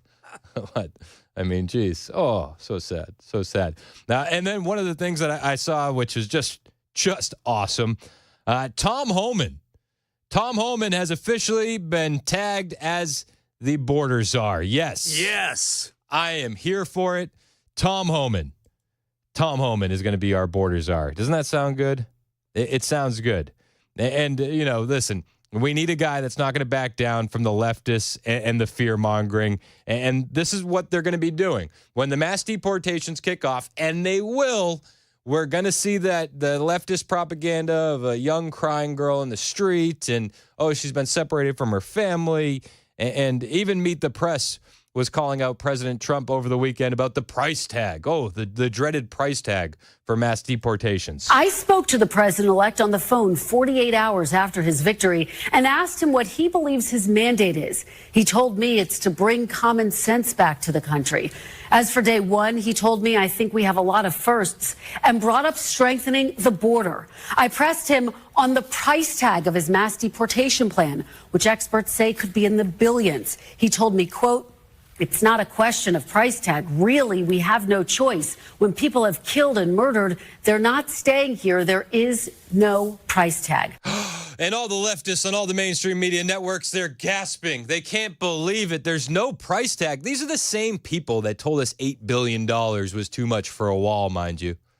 These are the same people who are fine with shilling out billions of dollars to house and feed illegal aliens in the country. While veterans go homeless, mind you, just a reminder on this Veterans Day, there are veterans that are homeless, veterans that are contemplating suicide, and we don't have any help for them. But we can give out debit cards and free hotel rooms to illegal aliens. Insanity. So yeah, there's no price tag on the border.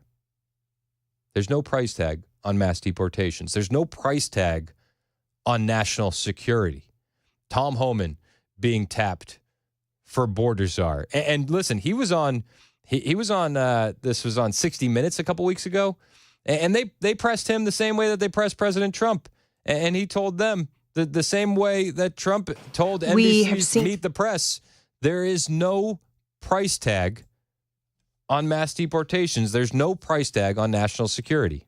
We have seen one estimate that says it would cost $88 billion to deport 1 million people a year. I don't know if that's accurate or not. Is that what American taxpayers should expect? What price do you put on national security? Is that worth it? Is there a way to carry out mass deportation without separating families? Of course there is. Families can be deported together. I love it. I mean, he's an absolute beast. And one of the things I really like about Tom Homan, and Johnny and I were talking about this off the air, I've had the pleasure of meeting Tom Homan, and what you hear there is what you see when you meet him in person. 100%. And this guy doesn't play any games. He's not there to make anybody feel good. He's there to get the job done. He's there to get the job done. And he's been getting the job done for a long time. If you remember, he had this back and forth with AOC on the topic of family separation. Zero tolerance was interpreted as the policy that separated children from their If I get arrested for DUI and I have a young child in the car, I'm going to be separated. When I was a police officer in New York and I arrested a father for domestic violence, I separated that father from his family. With all due respect, legal asylees are not charged with any crime. She's missing the point, obviously, and Tom Homan breaks that down for her. When you're into the country illegally, it's violation 8 United States Code 1325. Seeking asylum is legal. If you want to seek asylum and go through the port of entry, do it the legal way. The Attorney General of the United States has made that clear. Okay. She has nothing to say. Okay. Okay. We're done. I see I'm not getting anywhere with you, sir. Well, yeah, no kidding. Seeking asylum is not illegal. Okay, well, seek asylum then and come through a port of entry. Nobody's asking you to not come through a port of entry. We're asking you not to cross illegally. I think that's the biggest difference. That's the biggest difference. And remember this is Tom Homan live at the RNC over the summer saying what Americans want to hear. I got a message. As a guy who spent 34 years deporting illegal aliens, I got a message. To the millions of I spoke to the president-elect on the phone 48 hours after his victory and asked... Oh, I got double audio playing there. I'm sorry. I'm not sure where the other audio source is coming from. Let me turn that off. My fault. This is Tom Homan at the RNC. You're damn right. Because you're going home. I got another message to the criminal cartels in Mexico. You smuggled enough fentanyl across this country to kill 148,000 young Americans. You have killed more Americans than every terrorist organization in the world combined. And that's when President Trump gets back in office.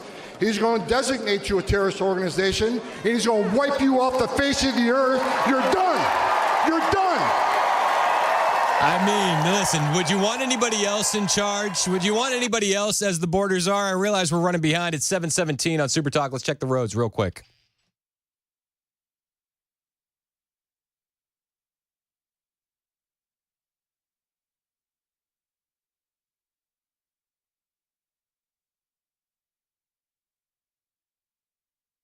Thank you, Christy. 61 degrees right now in Nashville. It's foggy this morning. Going to be sunny this afternoon. Highs in the upper 60s. My name is Chris Hand, filling in for Dan Mandis, who has been suspended without pay because he had the audacity to get us removed from YouTube with all of his misinformation. Don't forget the reprimand letter. Yes. There's a letter going around. Yep. The company. He's been reprimanded publicly. Yes, and he's shamed.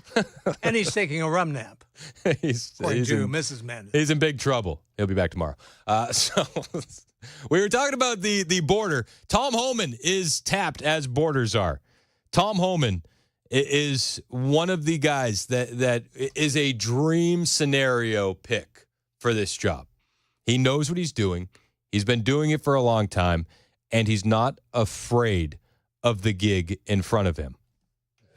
We're releasing children at record numbers, at fast pace. They're not in our custody more than a few days. That's nothing to be proud of, because you're not vetting the sponsors, and now you can't find 100,000 children. I'm telling you, folks, I've done this for 35 years. Based on my years' experience in investigating trafficking cartels, some of these children are going to be in pornographic movies. Some of these children are living with pedophiles, and some of these children are in forced labor. ICE already done 4 different investigations. They found children as young as 9 years old cleaning up entrails at a meatpacking plant in the midnight shift, not getting paid. Why would you release 5 or 6 female children to one male sponsor? Why would you do that? So God help these children. God help these children. I love kids. And this administration, I don't want to hear another word about you being humane. You're putting children at risk. Record number of Americans are dying. Record numbers of migrants are dying. There's one guy who can fix this. It's Donald Trump. He's absolutely right. You know, we have hundreds of thousands of kids missing at the border. You know, I spoke with Tom Homan. This is a year ago now. I spoke with him in Phoenix when we were at America Fest with Turning Point USA, and he's like, guys, there's 2 price tags for the cartels. There's a price if you want to get caught by Border Patrol, and there's a price if you don't. What's happening at the southern border is disastrous. And you need somebody who intimately understands what's happening and how to solve it. And I think Tom Homan is the perfect guy for the job. And the job is big. The job is big. I mean, there was a report. Breitbart had this. Breitbart, Texas, exclusive leaked report warns Venezuela sending intel operatives, released prisoners to neutralize targets in the U.S. This is a report reviewed exclusively by Breitbart, Texas. Human intelligence developed by frontline Border Patrol intelligence officers reveal the possibility of formal covert operations being conducted by the Maduro regime. The operation is designed to infiltrate the United States with released inmates and pair them with Venezuelan intelligence operatives to neutralize human targets within the United States. There's so much that needs to be fixed at the southern border, and I guarantee you if Venezuela's doing it, a lot of other countries are doing it too.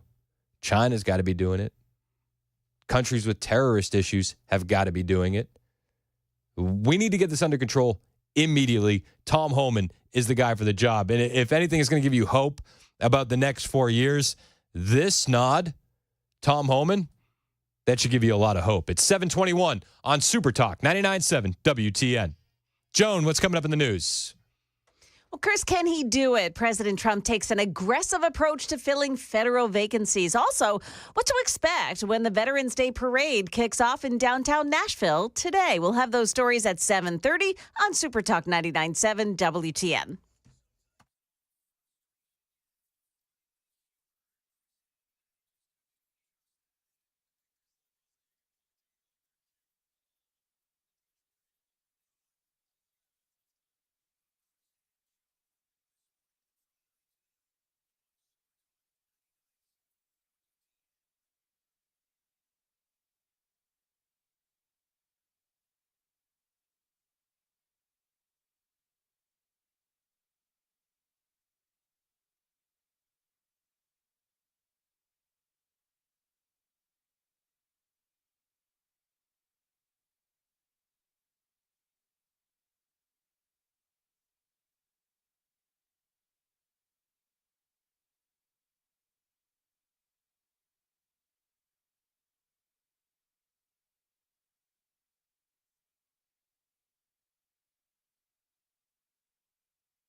Did you know you're overpaying for your health and wellness products? With over 20 company-owned brands offering its members vitamins, supplements, wellness, and skincare products, you're able to save up to 70% off retail. Members Nutrition can't change your life, but we can change the way you live.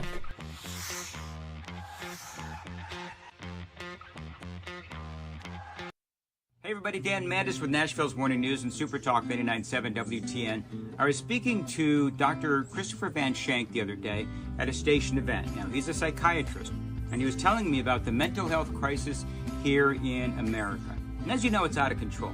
The COVID lockdowns were an absolute disaster. And Dr. Van Shank, again, he's a psychiatrist.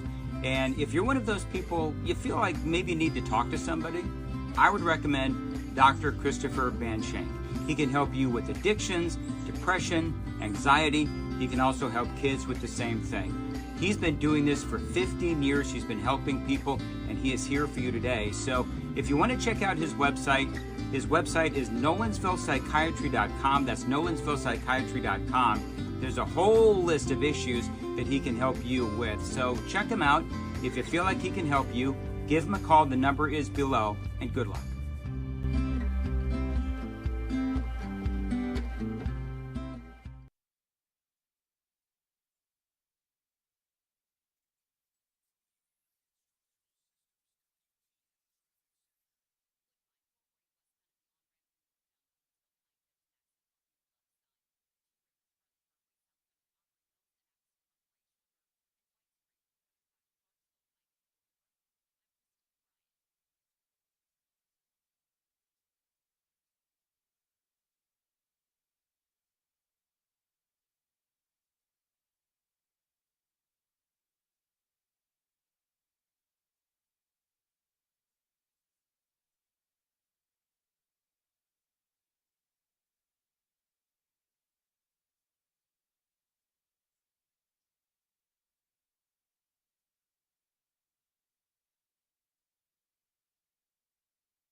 $7:29 on Super Talk 99.7 WTN. My name is Chris Hand, filling in for Dan Mandis today. You can find me on Twitter, True Social, Instagram, at Chris Hand on Air. We're talking about Tom Homan. He's the guy that's been tapped to be the new border czar. I hear a lot of people say, the talk of a mass deportation is racist. It's threatening to the immigrant community.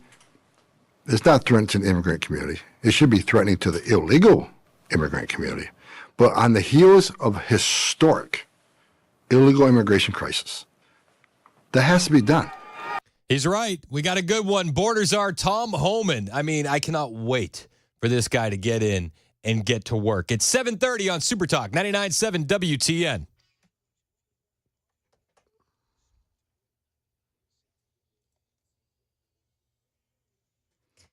Good morning, 7:30. I'm Joan Jones with your top stories. We've got your forecast and traffic coming up in just a couple of minutes. President-elect Trump is aiming to get his leadership teams seated early on, wasting no time. ABC's Christiane Cordero reports he wants to fill some federal vacancies without Senate approval. The Constitution does give presidents the power to make appointments without consulting the Senate, but only during extended congressional breaks. The three senators running for majority leader, John Thune, John Cornyn, and Rick Scott, quickly signaled support for allowing recess appointments. A Metro Nashville police officer has been fired after a DUI arrest early Saturday morning. Fellow officers arrested 50-year-old Sergeant Michael Dixon, who was sitting in his truck in the driveway of a home on Old Hickory Boulevard.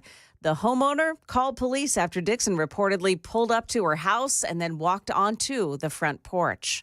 Another sign that inflation is taking its toll. Furniture chain American Freight is closing all 328 stores, including those in Tennessee and Kentucky.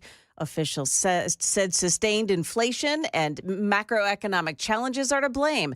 American Freight is now hosting store closing sales. It is Veterans Day, and the people of Nashville will thank the nation's heroes with a parade through downtown today. Now, that parade kicks off at 11 a.m., but Broadway will be shut down between 14th Avenue and 1st Avenue between 9 o'clock this morning and noon.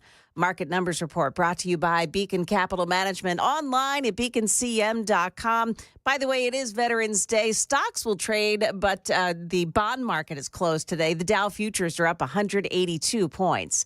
That's the latest news. Traffic and weather are next. I'm Joan Jones, WTN News.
Just one trouble spot at the moment, and that's in Two Rivers. It's on Briley Parkway southbound at Opry Mills exit 11. There is a crash there, and the Gore has been blocked. Traffic every 10 minutes every morning on Super Talk 99.7 WTN.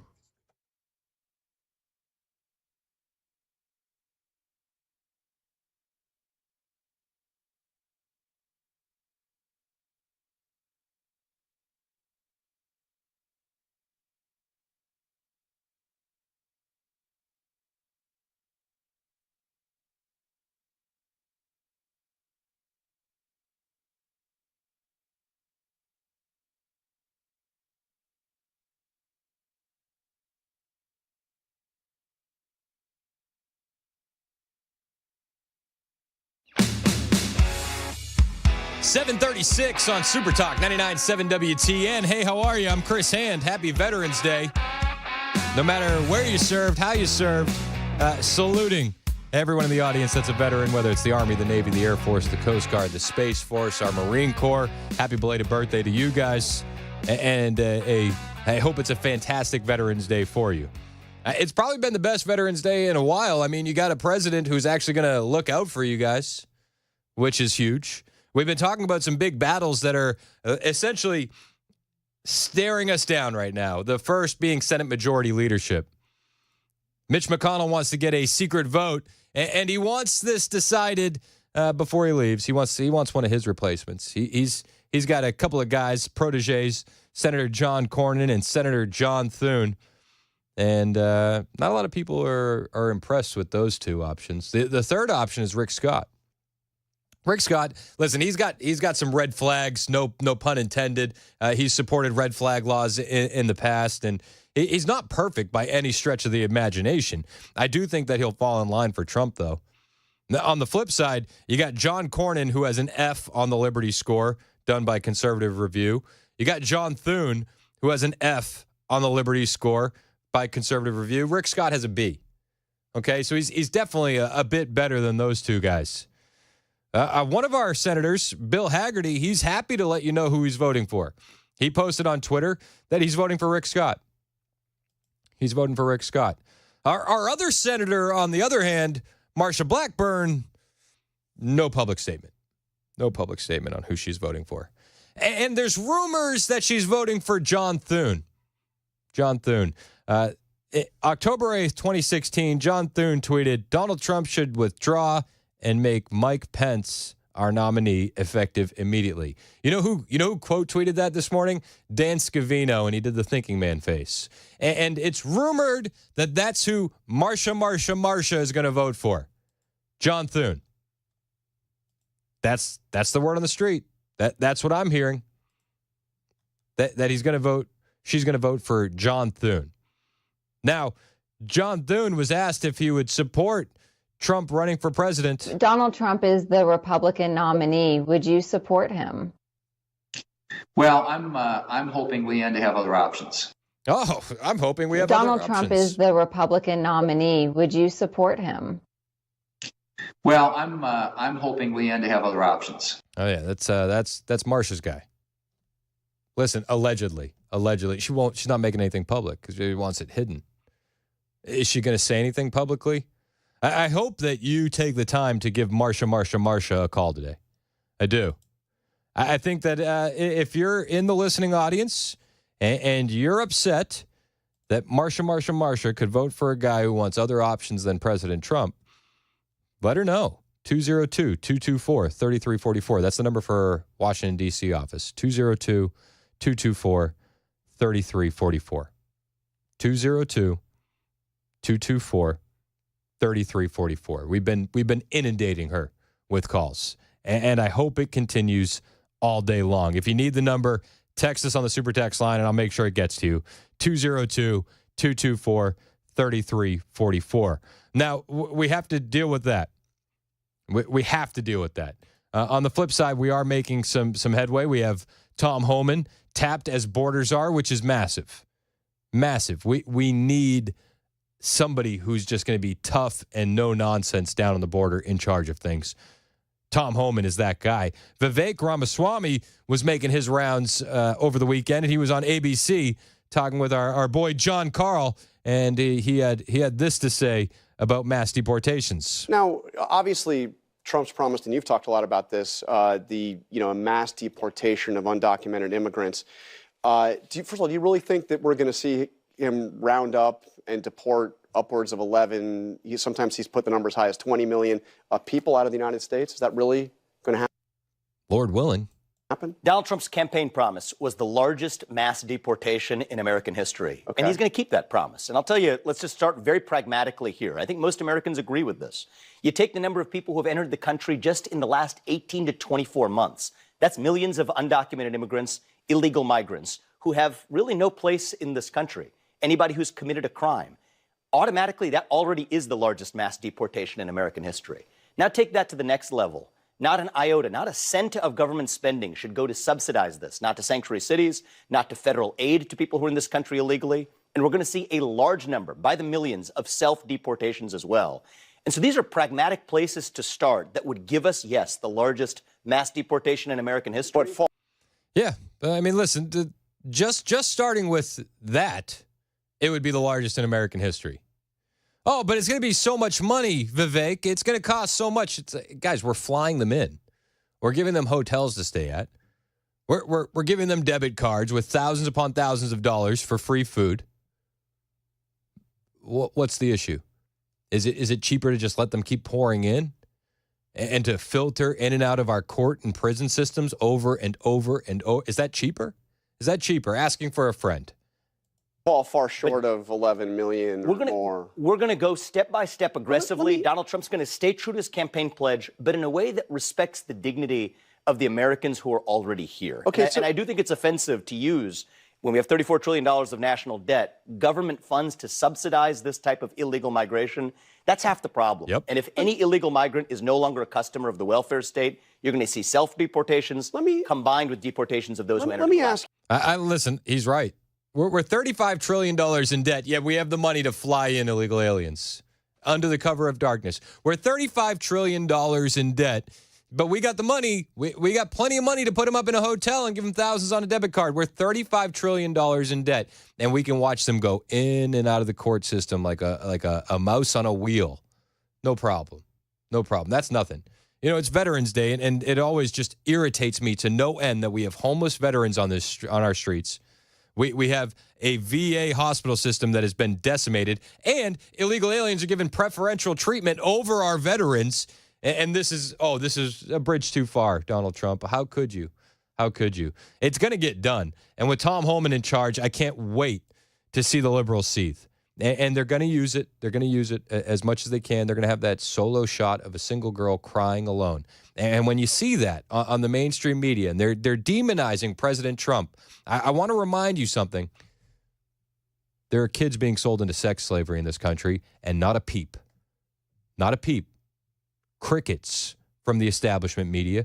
Crickets from the establishment political class in this country. Nothing. Nothing. You hear Tom Homan talking about it. You got young kids who, to pay off the cartels to get into this country, are working in just horrendous conditions, cleaning up entrails at slaughterhouses in the dead of night. Not a big deal. No tear from the mainstream media. But there's going to be massive hysteria as soon as these deportations get underway.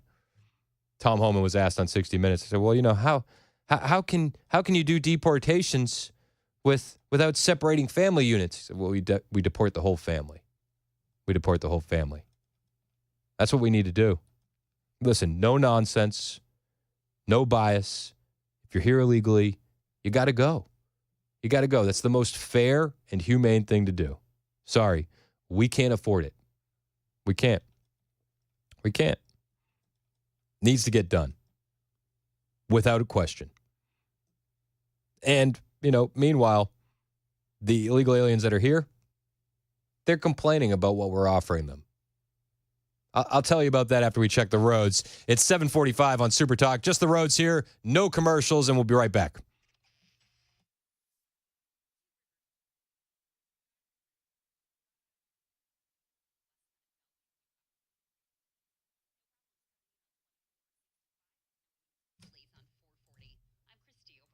Thank you, Christy. 7:45 on Super Talk 99.7 WTN. 59 degrees in Middle Tennessee. Fog this morning. It's going to be sunny this afternoon. Highs in the upper 60s. It's going to be a beautiful day. And you know what? I'm feeling good. We got Tom Homan. He's going to be our border czar. That feels pretty good, man. That feels pretty good. Especially when you hear the complaints from illegal aliens in this country. You're giving them free room and board. You're paying for this. Free room and board.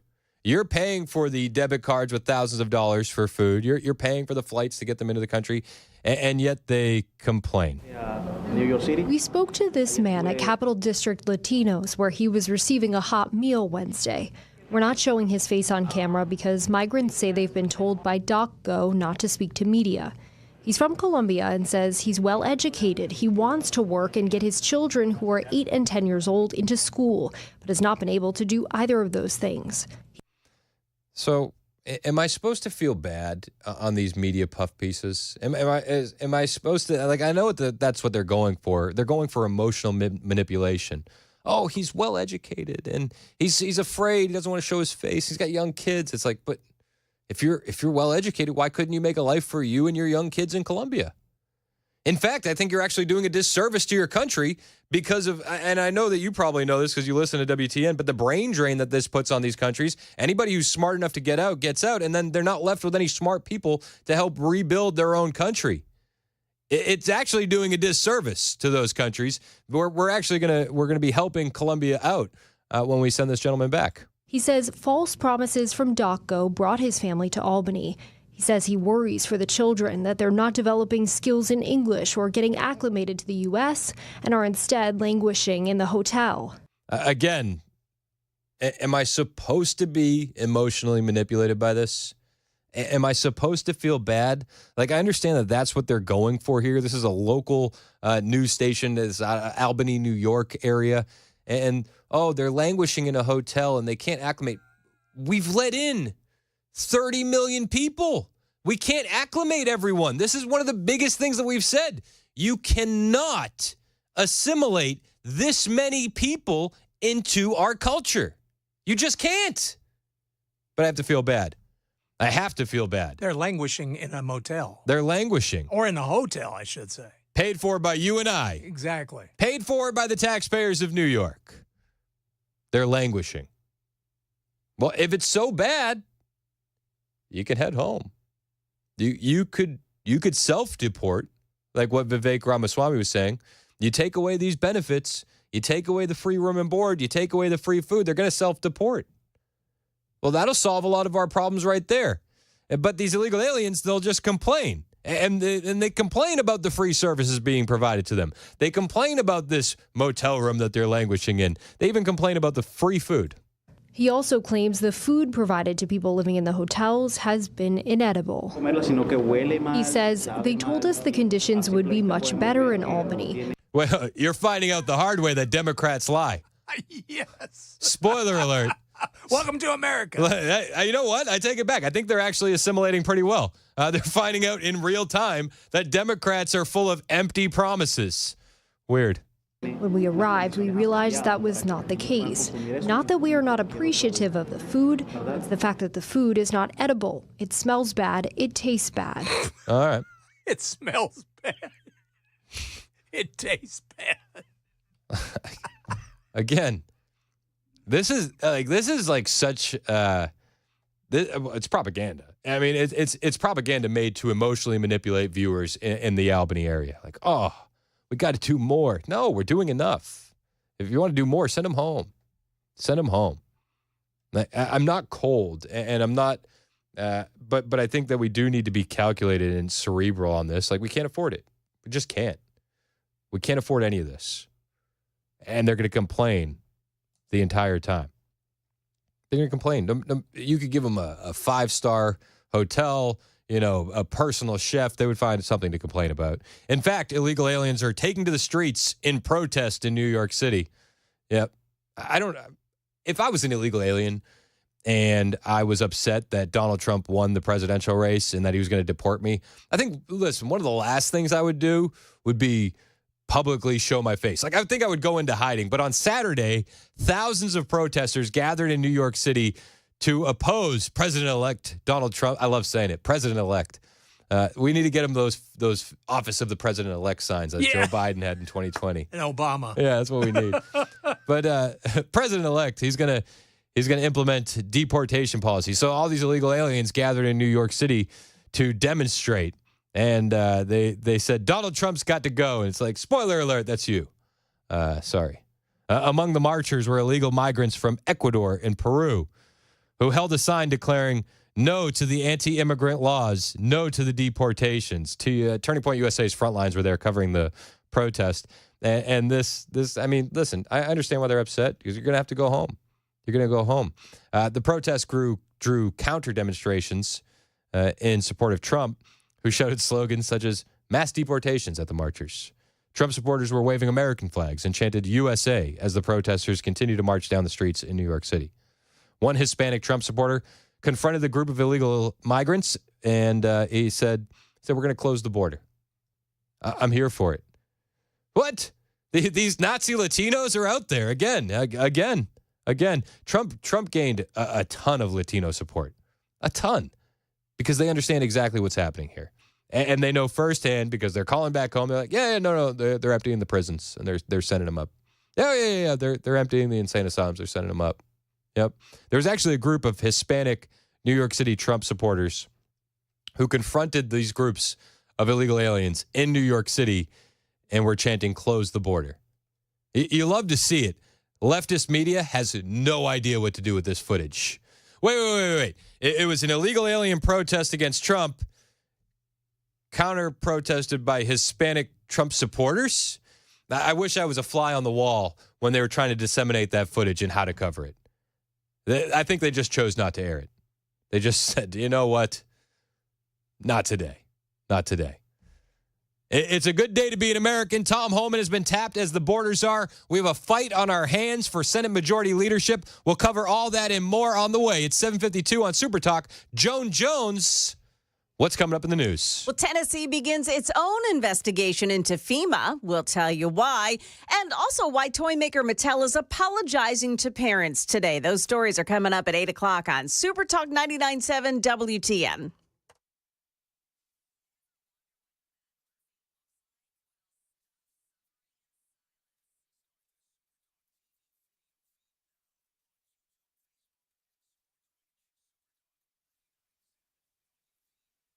Dan Mandis here, taking the day off, but I can guarantee you that I've probably had some Space Cowboy coffee along the way.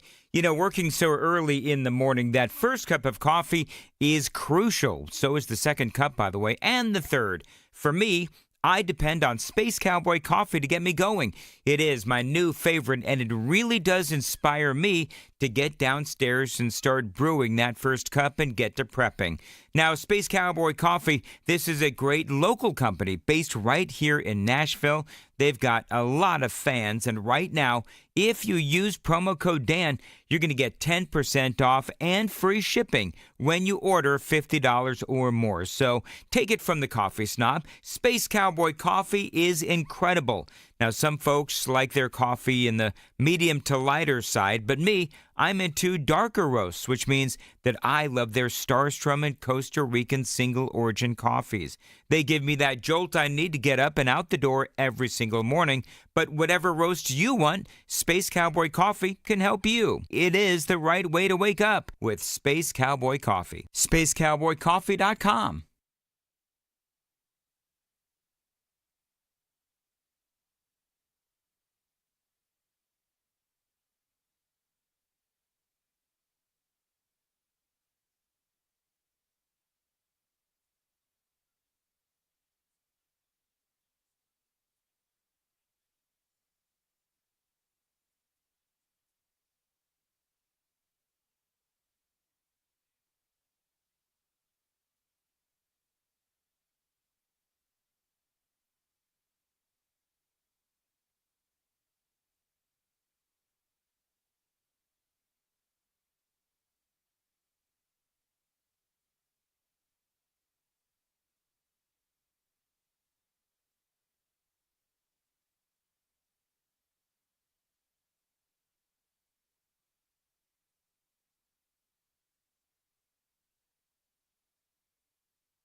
Hey, what's up, guys? It's Matt Murphy in the middle of downtown Franklin, Tennessee. We've talked so much about Savory Spice. I thought, why not show you the place? So let's go on in and see what's popping at Savory Spice. As I've always said, you will smell the spices even before you walk in. I can smell them right here in the doorway. Come on in and let's introduce you to the one and only Holly, who is the owner and proprietor of Savory Spice. Say hey, Holly. Hello, everyone. Now, enough about Holly. Let's talk about spicy and easy products like the incredible taco soup, which, as I said, you put this in a crock pot, you put all the ingredients that it tells you to buy right there, you put the spices in, and it's so easy. So if you don't know what you're doing around the kitchen, it's a perfect way to find your way around the kitchen, as is the Mediterranean dill risotto. Now, for the holidays, pumpkin pie spice. What doesn't it have, Holly? Pumpkin. Doesn't have any pumpkin in it. That's a fun fact for all of you kids out there. Now, if you stop by Savory Spice, either in the Franklin location or at L&L Market, you can get yourself a sample of the dill dip, which is my absolute favorite. Just tell them Matt Murphy sent you to Savory Spice with purchase now. So come by Franklin or L&L Market in Nashville and come see Holly and the entire crew at Savory Spice.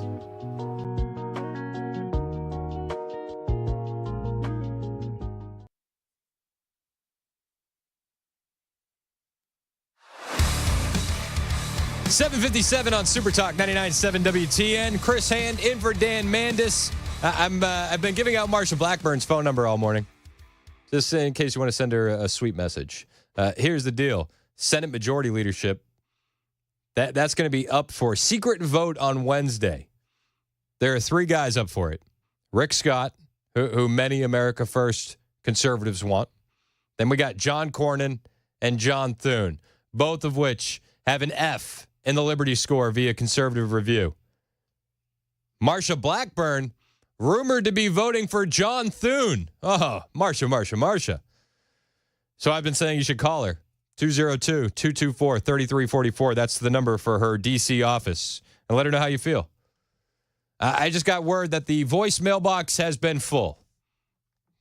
Imagine that. So thank you to everybody in the listening audience for filling up that voicemail. Don't stop calling Marsha. They're going to be getting into the office here any minute, and you got to make your voice heard. 202-224-3344. If you need the link to send her an email, hit me up on the Super Text line, and I'll take care of you. Super Talk 99.7 WTN.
Well, good morning. It's now 8 o'clock, and I'm Joan Jones with your top stories. We are sitting at 59 degrees with some clouds. Those clouds will clear out later on, and we've got your forecast coming up in a couple of moments.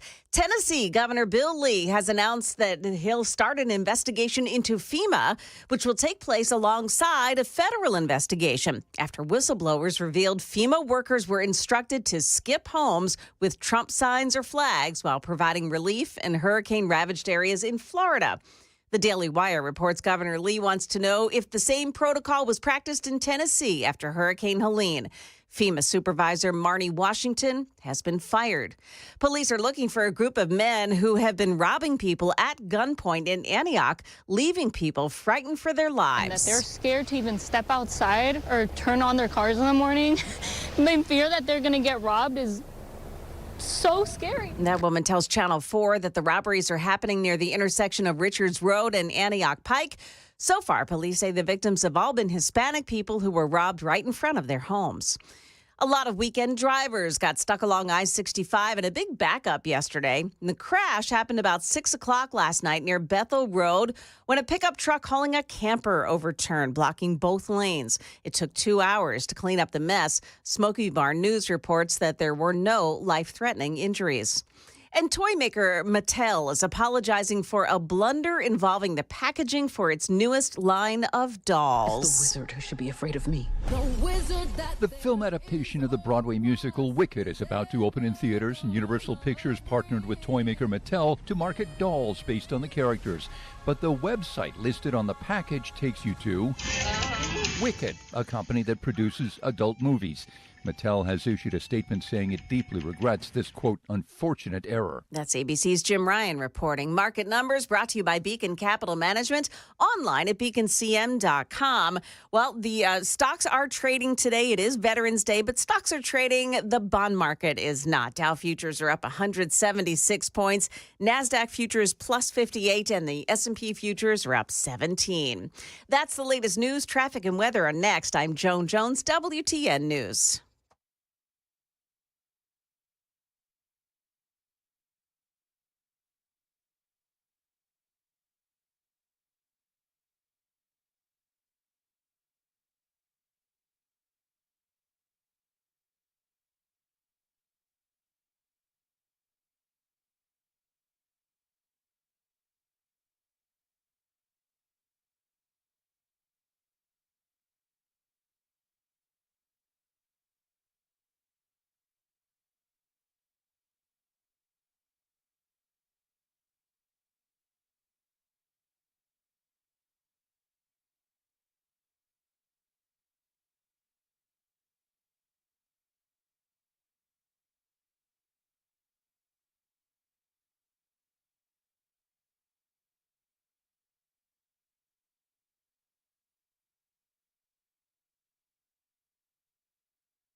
Big old trouble spot in Talbot's Corner this morning. That's because I-65 southbound is the left shoulder is blocked off by a crash. This is at exit 87. That's Trinity Lane.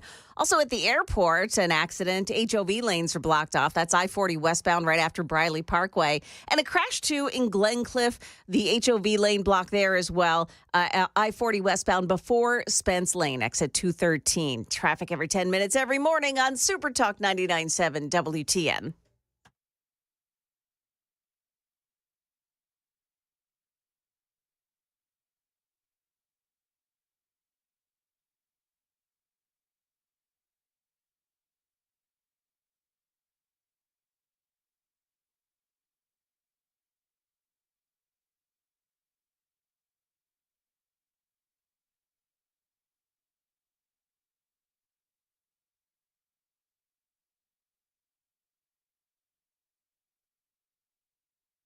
Information fueled, opinion driven. This is Nashville's Morning News with Dan Mandis. And so, my fellow Americans, we talk news. Yeah, Dan got suspended because he got us a strike on YouTube. So that bad boy. My name's Chris and I'm filling in for Dan. It's about time. Suspended without pay. Right. We couldn't keep letting him get away with it. Dan will be back tomorrow, post suspension. Super Talk 99.7 WTN. I'm Chris Hand. We've been talking a lot about the Senate majority leadership and who's going to get it. You know, there's going to be a secret vote. Mitch McConnell wants one of his guys, his proteges, to get the gig. John Cornyn or John Thune. Not the best. Not the best. The third guy up for the gig is Rick Scott. Rick Scott has some issues in his past, red flag laws, etc. But I do think that he'll fall in line to the Trump agenda. And I think that that's really what is important here. Now, one of our senators, Bill Hagerty, said on Twitter, hey, I'm voting for Rick Scott. And to that we say, thank you, sir. Thank you. Marsha Blackburn, on the other hand, she doesn't say anything. And there are many rumors online that say she is going to she's going to vote for John Thune. She's going to vote for this guy. Donald Trump is the Republican nominee. Would you support him? Well, I'm hoping, Leanne, to have other options. Yeah, that guy. That's who Marsha is rumored to be supporting. Donald Trump is the Republican nominee. Would you support him? Well, I'm hoping, Leanne, to have other options. Yeah, I don't know. I don't know if that's the best choice. Maybe you should let Marsha know how you feel. Now, I've been giving out her phone number all day long, and we found out just moments ago the voicemail is full. I also found out via the text line that the link to send her an email, the website's crashing, and I just want to give kudos to all of you. Here's another way that we could get in touch with her. It's unconventional, but I think it might make an impact. We should send her a fax. Send her a fax. I can imagine her office being buried in sheets of paper. You can actually send faxes for free. There's a bunch of apps on your iPhone that you can download to send a fax for free. And her fax number, if you need it, is 202-228-0566. So we can go old school. Your voicemail is full. You don't want to answer the phone. You're not going to reply to the email. We'll send you a fax.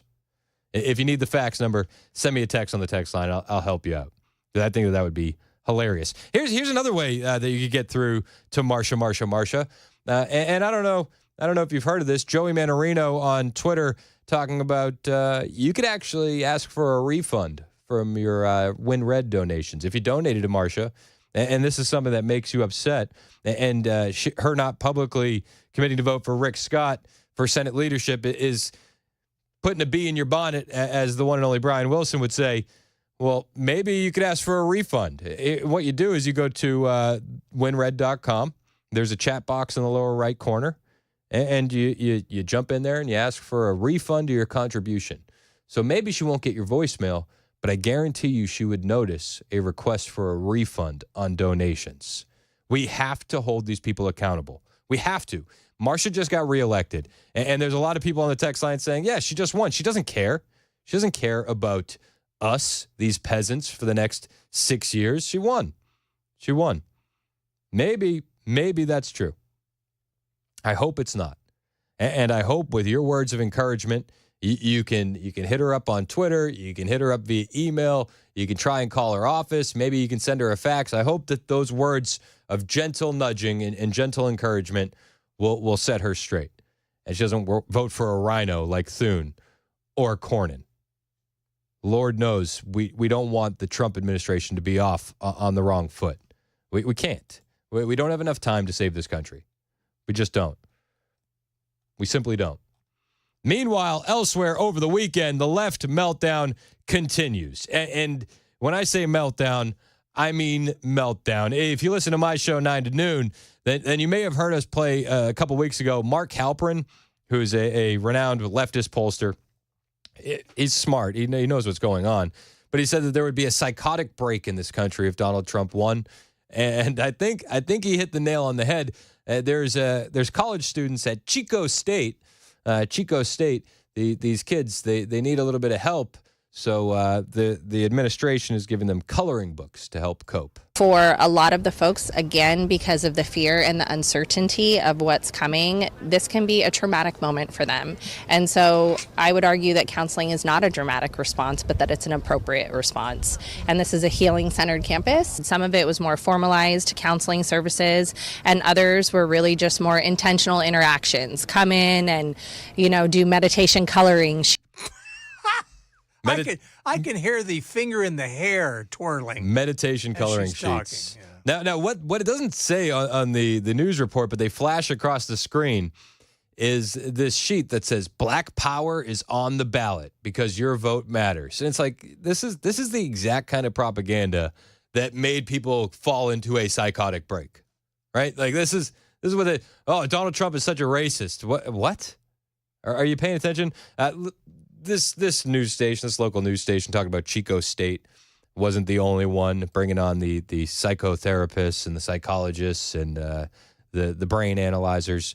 Joy Reid did the exact same thing because she wants to make sure that you're mentally equipped to deal with those racist, bigoted family members over the holidays. Do you recommend, just from a psychological standpoint, being around them? We got the holidays coming up. Do you recommend being around them? Gosh.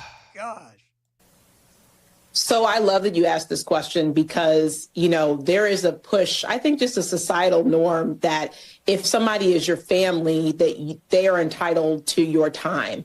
And I think the answer is absolutely not. Listen, this is the exact opposite, right? J.D. Vance, before the election, is like, listen, even if you vote for Kamala, I hope that the election doesn't ruin your family relationships and lifelong friendships. It's not worth it. MSNBC is like, your family is not entitled to your time. How dare they vote for that bigot? You need to put them on notice. That's what MSNBC is saying. So if you are going into a situation where you have family members, where you have close friends who have voted in ways that are against you, like what you said, against your livelihood. And it's completely fine to not be around those people and to tell them why. I love how she says, if you're around family members that voted against your livelihood, like, what? Have you been around for the last 3.5 years? It was your administration that caused the rampant inflation on my grocery prices. Exactly. It was your administration that caused rent to go through the roof and mortgage rates to go through the roof. It was your administration that caused my car insurance premium to go up. Oh, if you're going to vote against somebody that's going to affect your livelihood, like what happened in 2020, like what they tried to do in 2024, we're inviting those people over for dinner. They have voted against our livelihood time and time again. We will gladly drag them kicking and screaming into prosperity. This is the thing that it really blows my mind. No matter what, when the economy is fixed and we're booming again, which it's a guarantee. Listen, it's a guarantee. The leftists in your life who have uninvited you from Thanksgiving will feel the benefits of that as well. But MSNBC, they're saying, listen, don't invite them over. To say, I have a problem with the way that you voted because it went against my very livelihood and I'm not going to be around you this holiday. I need to take some space for me. And I actually talked to, adults as well as advising parents for children. I mean, I think, I don't think that you should force children. I don't think you should force adults to be around people just because they're your family. I think there's a level of, need to establish boundaries. And these leftists, like, no. Like, I even like the just on a lesser extent, the families are like, oh, well, you don't have to hug anybody if you don't want to. It's like, no. It's quiet. That's your grandmother. Go give her a hug. Like, I don't care what you say. This is family. You're the kid. Deal with it. These leftists are just children. That's what they are at the end of the day. Mentally equipped as children. And I don't even want to besmirch children because I feel like my kids could handle this better than some of these leftists. But, geez, you don't have to be around these people. All right. It's quite the take. It's 8:16 on Super Talk. Let's check the roads real quick.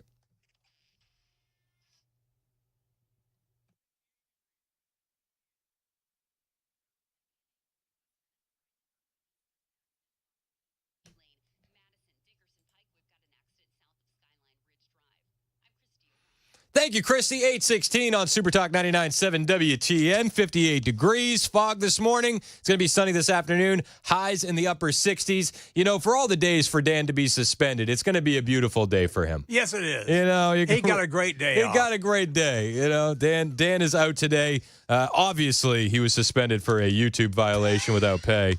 And you know what? To upper management, I just say it's about time. You know, he's a troublemaker. Listen. We can't keep letting him get away with it. So, you know, Dan will be back tomorrow. Make sure you give him grief for being suspended. He deserves it. He deserves it. The left is continuing to melt down. One DNC political strategist, though, I loved this. This is on Fox News. Like, while the left is melting down, this woman's melting down as well. But she's melting down because she's saying that the people in power at the Democrat Party sold her a bill of goods. And now that she realizes that she's been duped, she's quite upset. This happened yesterday. I mean, you know, I'm not on anyone's payroll. I'm not beholden to anyone. That's why I'm here telling the truth. I'm not here to gaslight anybody. This is just the truth.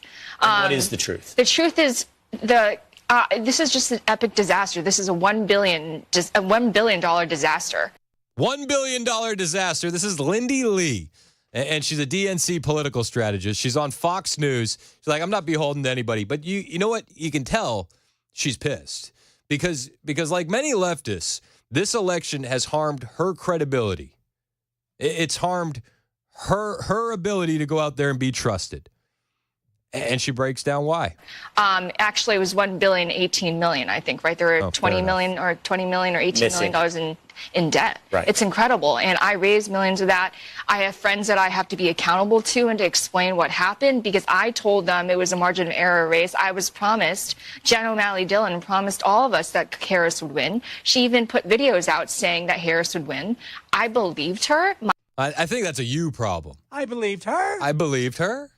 But she's not mad that Harris won. She's mad that they ruined her credibility. My donors believed her, and so they wrote massive checks. I feel like a lot of us were misled. And even on the night of election night, Allie Dillon promised all of us that Harris would win. She even put videos out saying that Harris would win. I believed her. My donors believed her. And so they wrote massive checks. I feel like a lot of us were misled. And even on the night of election night, I looked somebody in the eye and I said, are we going to do this? Are we going to pull it off? She told me yes. And I asked somebody else, like, how are you feeling? He's like, we're going to win Iowa. Okay. Listen. Nobody believed you were going to win Iowa. You had that one garbage poll from, what was it, Ann Seltzer? Yes. Okay. Like, congrats on your one garbage poll. Listen, Ann Seltzer said that she was going to win Iowa. What did she say? It was like she's going to win by 3, and she lost by 12. It's a 15-point swing. Congrats. You blew it. And I was like, what? Do you think, did they believe this going in? Was there a real sense of false confidence on the side of Kamala Harris, or did they know they were in store for disaster? You know, I was wondering about that. I was like, I asked them, are you privy to internal numbers that I am not seeing? Because I study this so carefully, and I just wasn't seeing any basis for that level of confidence.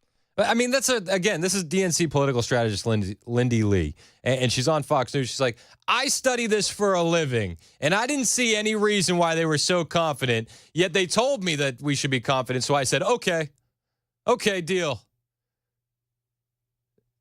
I feel like this is a you problem, Lindy. And I also want to remind our viewers that, you know, the Trump campaign was touting all these incredible empirical data weeks before election night. What Harris is touting was the door knocking. She didn't say anything really about early voting. Now I know it's because there was nothing much to say. Yeah, well, you should have known it then. Right? That could have been an indicator. Yeah, you would think. Are there internal numbers that you're not sharing with me? No. If they were good, we'd share them. I promise we would. It's just, this is where they're at. It's a mess over there. And some on the left are saying, well, she didn't have enough time to introduce herself. Bill Maher had one of these guests over the weekend. They set Kamala Harris up to fail. That was a 3-month campaign, and she was supposed to introduce herself to the American people. No wonder people were Googling, did Joe Biden drop out? And so... No. No. You're saying 3 months wasn't long enough? I mean... It was too long. I mean, it was long enough. It was long enough, though. If they had a primary. Bill Maher says, no, miss me with that. Michael Douglas is sitting next to him. He goes, it was too long. Yeah, I think Michael Douglas might be closer to the truth. Once people found out who Kamala was, they went, what? No. Here, Kamala, hold this L. It's 8:22 on Super Talk 99.7 WTN. Joan Jones, what do we got coming up? How a hospital worker helped to capture a man wanted for murder. Also, we'll tell you who's sending, or we're taking a look into who's sending racist text messages to Americans. Those stories are coming up at 8:30 on Super Talk 99.7 WTN.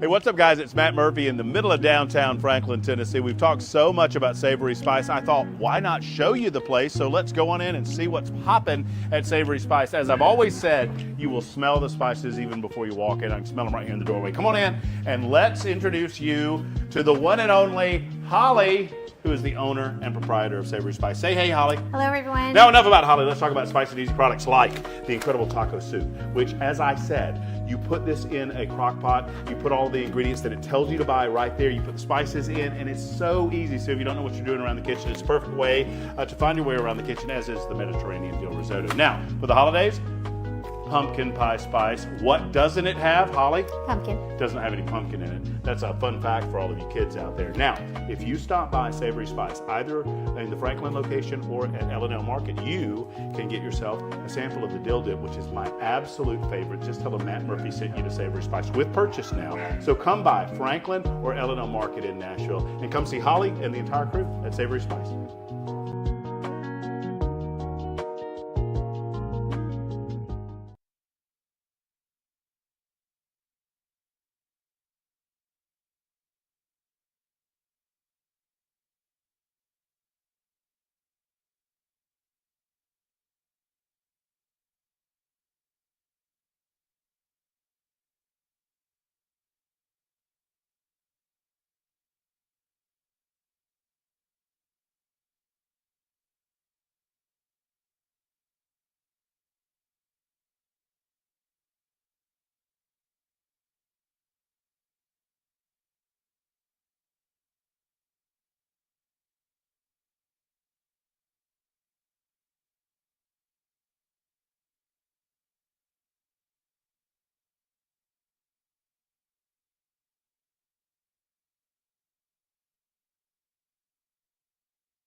There's a battle for Senate majority leadership going on in D.C. It's Super Talk 99.7 WTN. I'm Chris Hand in for Dan Mandis. Now, there's a couple choices, John Cornyn, John Thune, or Rick Scott. The Johns are a couple of rhinos. Senator Hagerty is supporting Rick Scott. Marsha Blackburn is rumored to support John Thune. If you want to let Marsha Blackburn know how you feel about that, you can hit me up on the Super Text line. I'll give you some phone numbers, a fax number, an email address. I'll give you all the things. Rick Scott posted this to Twitter 11 minutes ago. Bring to the table. I clearly believe in the Trump agenda, number one. I'm a business guy that has success doing exactly what we need to do in the Senate. We need to have a plan. We need to work a plan. We need to have a team. We need to measure ourselves. If we want to get all the nominees done, we've got to figure out a plan to get it done. If we want to get a balanced budget, we got to start today to get a balanced budget. If we want to get the border secure, if we want to get whatever policies we have to get through Congress, we have to have a plan, just like what you do in business. I ran a company with 285,000 employees. We had a written plan for everything to get it done. My colleagues have told me they want change. They want to be treated as equal. They want to be part of a team. They want to have an agenda. They want to have a great relationship with the House. They know I have a great relationship with Speaker Mike Johnson.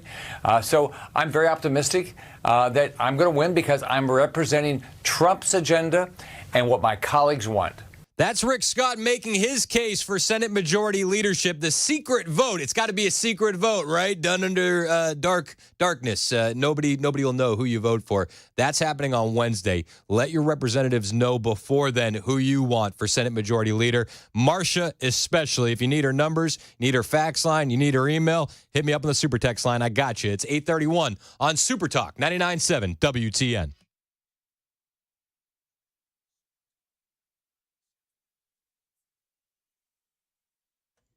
Good morning. It's now 8:31. I'm Joan Jones with your top stories. The manhunt is over for Nicholas Hamlet. He was wanted for the murder of a man in Tellico County. Hamlet had been in a South Carolina hospital when an employee recognized him yesterday. He's accused of killing 34-year-old Stephen Lloyd of Knoxville. Lloyd's mother tells Channel 4 that Hamlet lured her son into the woods. He was being tricked that he was going to get money and a house and all this stuff. And he said, Mama, this is the nicest guy I've ever met. I hope at the end that Stephen went out still believing that, because I can't stand the thought of him knowing he was betrayed big for the final time. Police say that Hamlet killed Lloyd to steal his identity. Federal agencies from the FBI to the FCC may be closing in on the people responsible for sending racially offensive text messages to African Americans. The text demanding that the recipient report to a plantation to pick cotton have been received by adults, retirees, and by kids. How do they know my son's name? Nicole Nunez, 15-year-old, attends a Los Angeles charter school. He and several friends received the messages. How is all this information directed to minorities with our specific name? A mobile provider that allows people to create phone numbers says one or more of its users may have sent some of the messages. Their accounts are closed and the FBI is investigating.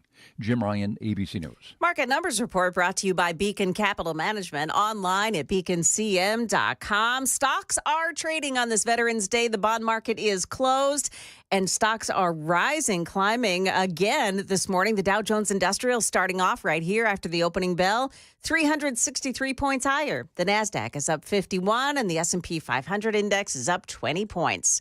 That's the latest news, traffic, and weather are next. I'm Joan Jones, WTN News.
Got a crash this morning at 28th Avenue North at John A. Merritt Boulevard. Also a crash with the HOV lane blocked off on 40 westbound just before Spruce Lane exit 213. Traffic every 10 minutes every morning on Super Talk 99.7 WTN.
.838 on Super Talk 99.7 WTN. My name is Chris Hand. Time for the gang of three amigos. Johnny B is producing. Hello, Johnny.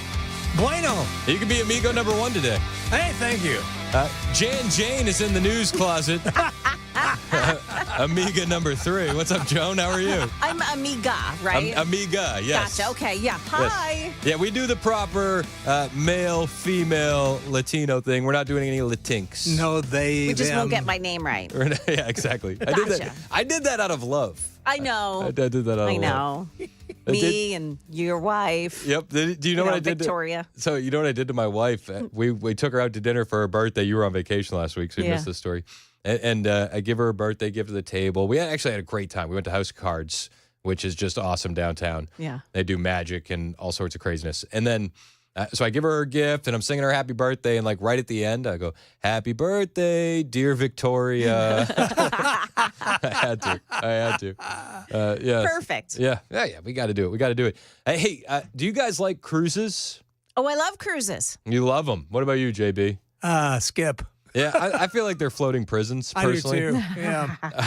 It's just I can't get over the whole floating prison aspect. Well, I just don't want to spend my my vacation time with a bunch of strangers trapped on a boat. What if instead of a week we could do it for 4 years, though, Johnny? For 4 years. For 4 years. Even worse. There's actually. There's a cruise liner, a residential cruise ship. They're offering a 4-year round-the-world voyage to escape politics. It's Skip Forward. They're doing this to escape Donald Trump. 4 years. Do you know how much this is going to cost? A single-person room to escape Donald Trump for 4 years via boat? I read this story. Is it like $43,000 a year? $255,999 total. Wow. Yeah. You know, if they waited and did this halfway through the Trump administration, the prices will fall a bit and they'll get a better deal.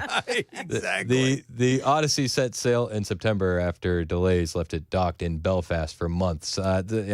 This residential cruise line on Thursday announced the new Skip Forward package for passengers to set sail aboard the Villa V Odyssey for as long as 4 years. Wouldn't you love to know, like, how many people do? Because those are common. that people who are generally older can go, spend a year on a cruise ship or even longer. Wouldn't you love to know just how many people at some point go, yeah, this is just too crowded for me? What do they do if somebody dies? Yes. They land a helicopter and they take them away. All right. Well, yeah. Let's solve that. Yeah. Who foots the bill? Who foots the bill on that? Is That's it a the good cruise question. ship or is it the family? Oh, it should be the family. I'd be like, we'll wait till you dock. Yeah. He always wanted to be buried at sea. Throw him over. Wait, what did they do during COVID when there were so many people on board ships that were getting COVID? Yes. Well, do you remember the That's boats stir just crazy. floating out there at sea? Yeah. My wife's coworker at the time, her mom decided to go on a cruise because she didn't want to deal with the COVID craziness. That was her words. Yeah. She was stuck on that boat for like 2.5 months. Oof. Oh, my man, goodness. that'd be 2.5 miserable. months. Why would you want to do that to yourself? No. I don't understand it. Please, no. I don't understand it. And what happens if they come back after 4 years and, oh, look, J.D. Vance won? Oh, you just book another 4-year cruise for about a quarter of the price. You may want to make that an 8-year cruise just to be on the safe side. I just wouldn't book ahead. I feel like prices are going to come down. All right, so there's been a lot of memes from the leftists around the election. There's a lot of conspiracy theories. Elon Musk and Starlink hacked the election. That's one of them. But one of the other memes that's been going on online is, Biden's going to step down and make Kamala the president anyway. I saw that yesterday. What? So yesterday, a Kamala communications director, Jamal Simmons, was on CNN, and he said the meme out loud on a CNN panel. He is looking for. That is my question. I'll start with you. Joe Biden's been a phenomenal president. He's lived up to so many of the promises he's made. There's one promise left that he could fulfill, being a transitional figure. He could resign the presidency in the next 30 days, make Kamala Harris the president of the United States. Whoa. It would absolve her from being able to from having to oversee the January 6th transition, right, of her own defeat. And it would make sure that it would dominate the news at a point where Democrats have to learn drama and transparency and doing things that the public want to see is the time. This is the moment for us to change the entire perspective of how Democrats Okay, this operate. is now jumped from an So what do you think? Gosh, delusion just has it just doesn't stop. The reaction, and it's not verbal, but just the S-eating grin from Scott Jennings on this panel is worth its weight in gold. He's sitting there just almost convulsing. He's laughing so hard. And then even the CNN host, Dana Bash, says, we went from meme to reality. Did we just go from meme to reality? Of how Democrats Okay, this is now jumped from an internet meme to a Sunday morning show. Jamal's out here right now. Congratulations. Season of House of Cards. I thought you were going to say, what about the Supreme Court? That's also out there. Well, the Supreme Court might happen. I don't know if it will, but I think this is something that's... Yeah, That's whatever not about gonna the happen Supreme Court. either. don't worry about that. No, yeah, Sotomayor is not going to step down. No, she's only, what, 70, 71? They're just having PTSD from the Ruth Bader Ginsburg stuff. She has more books to sell. Exactly. You can sell them a lot better now, right? Yeah. Yeah, it's absolute insanity. Absolute insanity. So yeah, the memes are becoming reality. It is crazy. It is crazy. It's like they just cannot accept that they lost. I love it. I do too. I'm here for it. Yeah. Wait, what's the movement where women, the feminist women, are deciding now they're going to shave their heads, never have sex with a man? Yes, that's true. Yeah. Yeah. Have you seen this? I have. It's like the 4B movement, right? 4B, that's what it is. I don't know what the B's stand for, and I'm nervous to look it up. How can that be a threat, though, especially if they're married? I mean, we're already used to it. Honestly. But have you seen the women shaving their head? Yeah. I have not seen this yet. I saw one, and it was a viral video, but she didn't know how to work the razor. It's like that doesn't surprise you had one job. She put a little guard on there, so it's like a number 4, and she's like, "Oh, it's not taking off that much." Oh yeah, you gotta take the guard off first. If you see any freshly shaven heads, are you gonna go to the other side of the street if you're wearing a MAGA hat? I've also seen that there's a new one that people are encouraging others to, other Democrats and people who didn't vote for Trump to put their masks back on. Yes, I saw that too. What? Like, why you want to torture yourself just to make some statement? Covering your nose to spite your face. Yes. Honestly. Wow. By all means. So it explains. I mean, I did see a couple yesterday in the grocery store and they both had masks on. And I thought, well, that's kind of weird.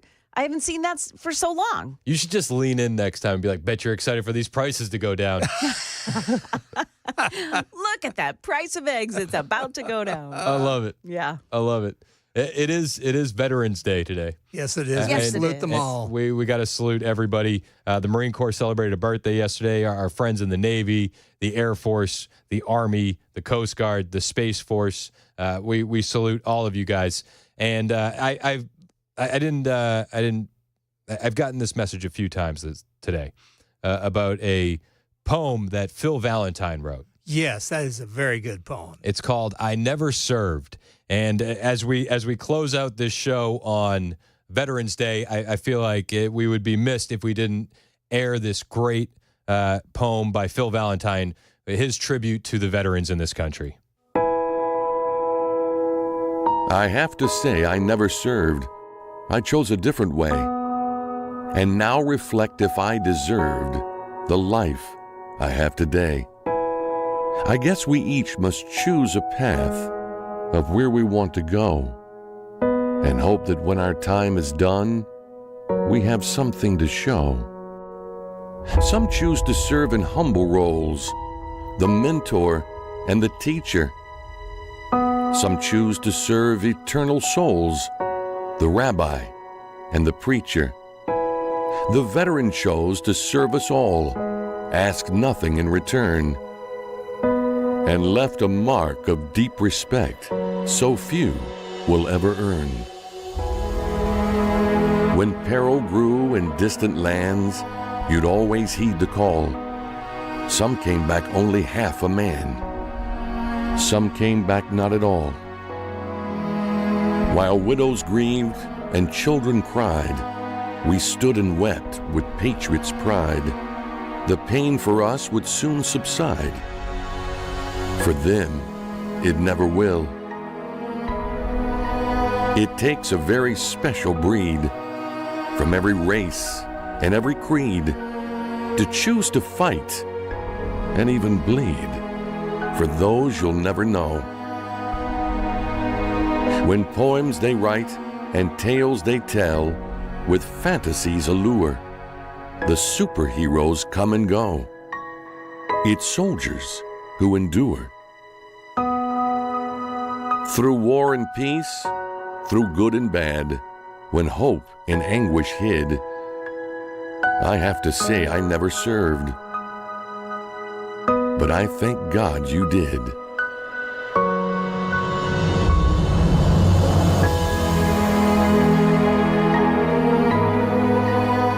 Says less than 8% of the American population has served in the military. To all of you who have chosen to serve, thank you. I mean, it's a work of art there from Phil Valentine. Yeah. And we want to end today saying Happy Veterans Day to all of you that do serve and look out for us. Every single day, we truly, truly appreciate you. And I don't think I could say it any better there than what Uncle Phil did. Exactly. I'm glad you played that. Yeah, man. God bless the troops. God bless this country. It is 8:50 on Super Talk 99.7 WTN. Up ahead here on WTN, Senate Majority Leader Chuck Schumer says he is not going to allow one Republican to Senate orientation this week. We'll tell you why. We'll also tell you why police threw down spike strips to stop an ambulance over the weekend. Those stories coming up at 9 o'clock on Super Talk 99.7 WTN.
8:55 on Super Talk 99.7 WTN. My name is Chris Hand. I've been filling in for Dan Mandis while he serves his suspension for the YouTube strikes. So Dan will be back tomorrow. Give him hell when you hear him. He's having a little rum nap right now. No, Dan will be back tomorrow. I appreciate him letting me fill in for him this morning. I love doing Nashville's morning news. There was some big stories today that we covered. Tom Homan appointed border czar. That is going to be fantastic. We also have the Senate majority leadership battle underway. Is it going to be Thune? Is it going to be Cornyn? Is it going to be Scott? Hagerty is fully behind Rick Scott. Marsha Blackburn, there's rumors that she's going to vote for a rhino in Thune. How do you feel about that? I think that you should have that conversation with Marsha.